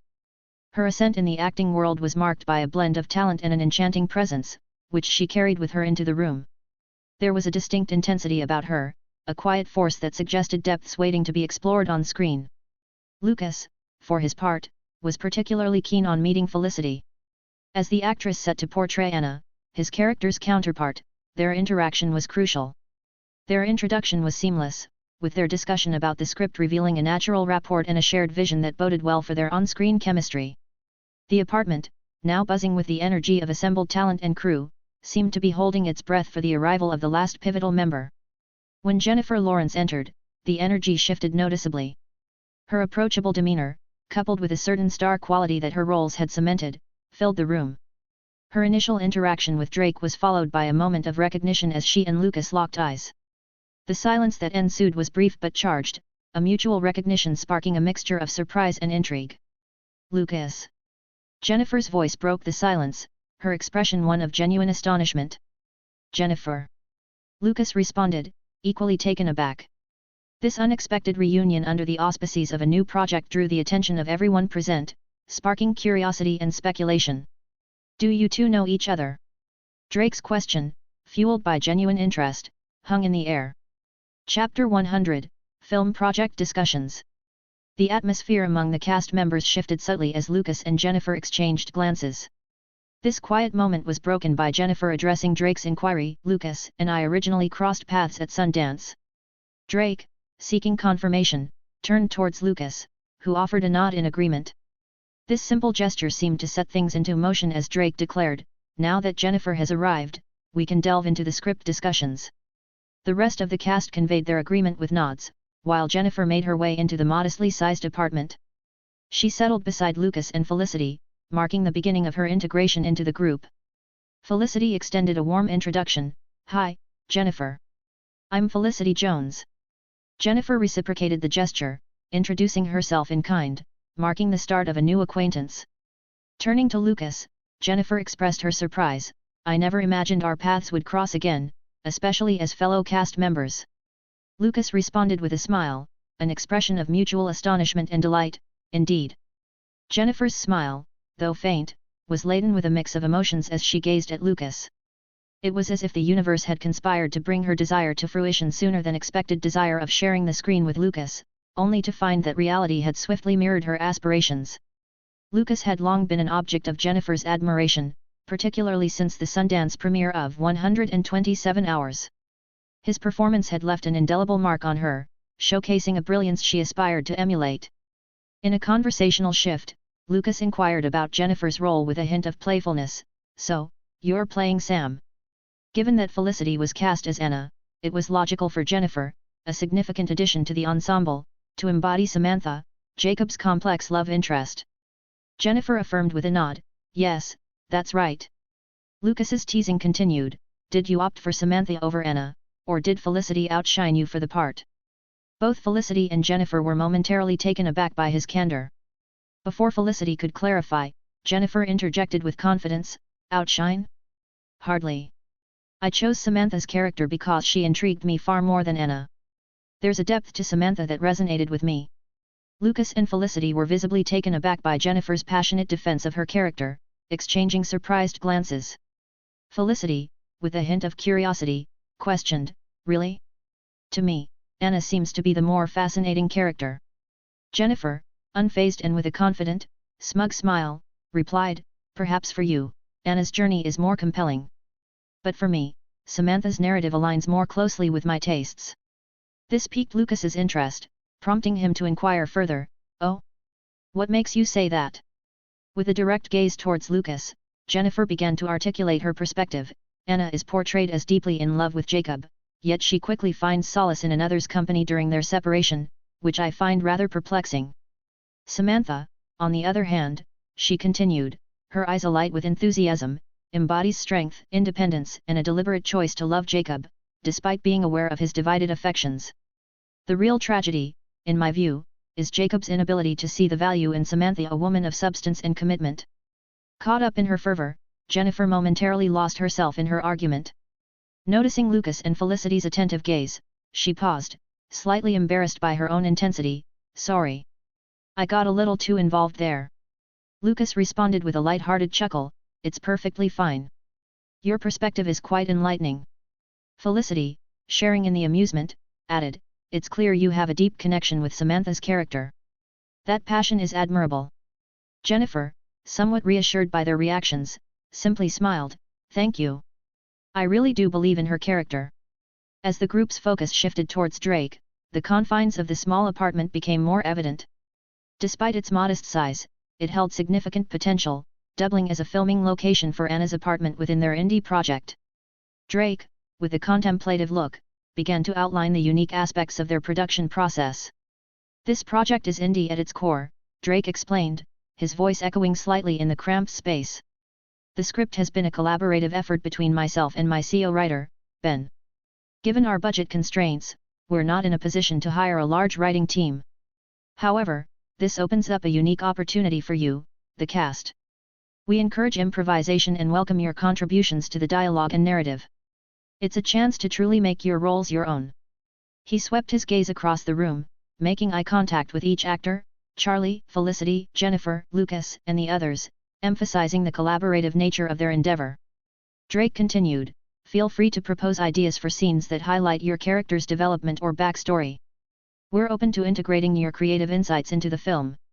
Jennifer, intrigued by the level of creative freedom being offered, sought clarification, so, the approach to filming and development will be somewhat akin to Blue Valentine, correct? Drake nodded, yes, something like that. Lucas, seizing the moment to introduce modern cinematic techniques, was determined to influence Drake and the crew with a fusion of ingenious and future filmmaking methods. Drake, taking a cue from Blue Valentine's intimate storytelling, I suggest we mix different cinematic styles to elevate our film, Lucas said with evident enthusiasm. Focusing on authentic, unguarded moments between characters can deeply resonate with audiences, making it feel like they're privy to private conversations. He streamlined his thoughts to keep them timeless yet innovative. By playing with the narrative structure and using visual storytelling, we can layer our tale to uncover the characters' deep connections and emotional complexities. Natural light and select locations will enhance the emotional landscape, creating a rich backdrop without words. Lucas briefly touched on aesthetics. Different color palettes and dynamic camera movements can vividly bring out the emotional highs and lows, immersing the audience in the character's journey. Concluding with thematic depth, Lucas added, we're positioned to explore relationship complexities in a way that today's audience will find compelling, challenging traditional narratives and encouraging reflection. Drake, the cast, and crew listened, visibly impressed by Lucas's vision. His concise, impactful suggestions promised a film not just visually stunning but deeply moving and relatable, capturing the essence of innovative and emotionally engaging storytelling. As Lucas shared his vision, the cast and crew hung on his every word, their expressions a blend of curiosity and intrigue. When he finished, Drake responded, acknowledging the creativity behind Lucas's suggestions, yet he couldn't mask his concern about the financial feasibility. Lucas, your ideas are fascinating and could indeed elevate our film. However, the challenge lies in aligning them with our budget constraints. Lucas met Drake's gaze with a confident smile. That's precisely why I've offered to invest in our project, isn't it? He reminded gently, his tone light yet firm. The room tensed for a moment as Drake's demeanor shifted to one of serious contemplation. Jennifer and Felicity, caught off guard by the mention of additional funding, echoed their surprise in unison. Invest. It was Ben, the CO writer, who clarified the situation, his voice carrying a mix of excitement and disbelief. Lucas has expressed his willingness to support the project financially, potentially contributing between $200,000 to $400,000. The revelation sparked a wave of astonishment among the cast and crew. Jennifer, half-jokingly, nudged Lucas, her voice laced with a mix of admiration and jest. So, you're rich now? Lucas responded with a modest smile, downplaying the notion. Not exactly rich, but let's just say the projects I've been involved with have been quite rewarding. A hush fell over the group as all eyes turned towards Drake, the decision-maker whose approval was crucial. The unspoken truth hung in the air. If Lucas were to invest, it would not only alleviate budgetary pressures but also likely grant him a stake in the film.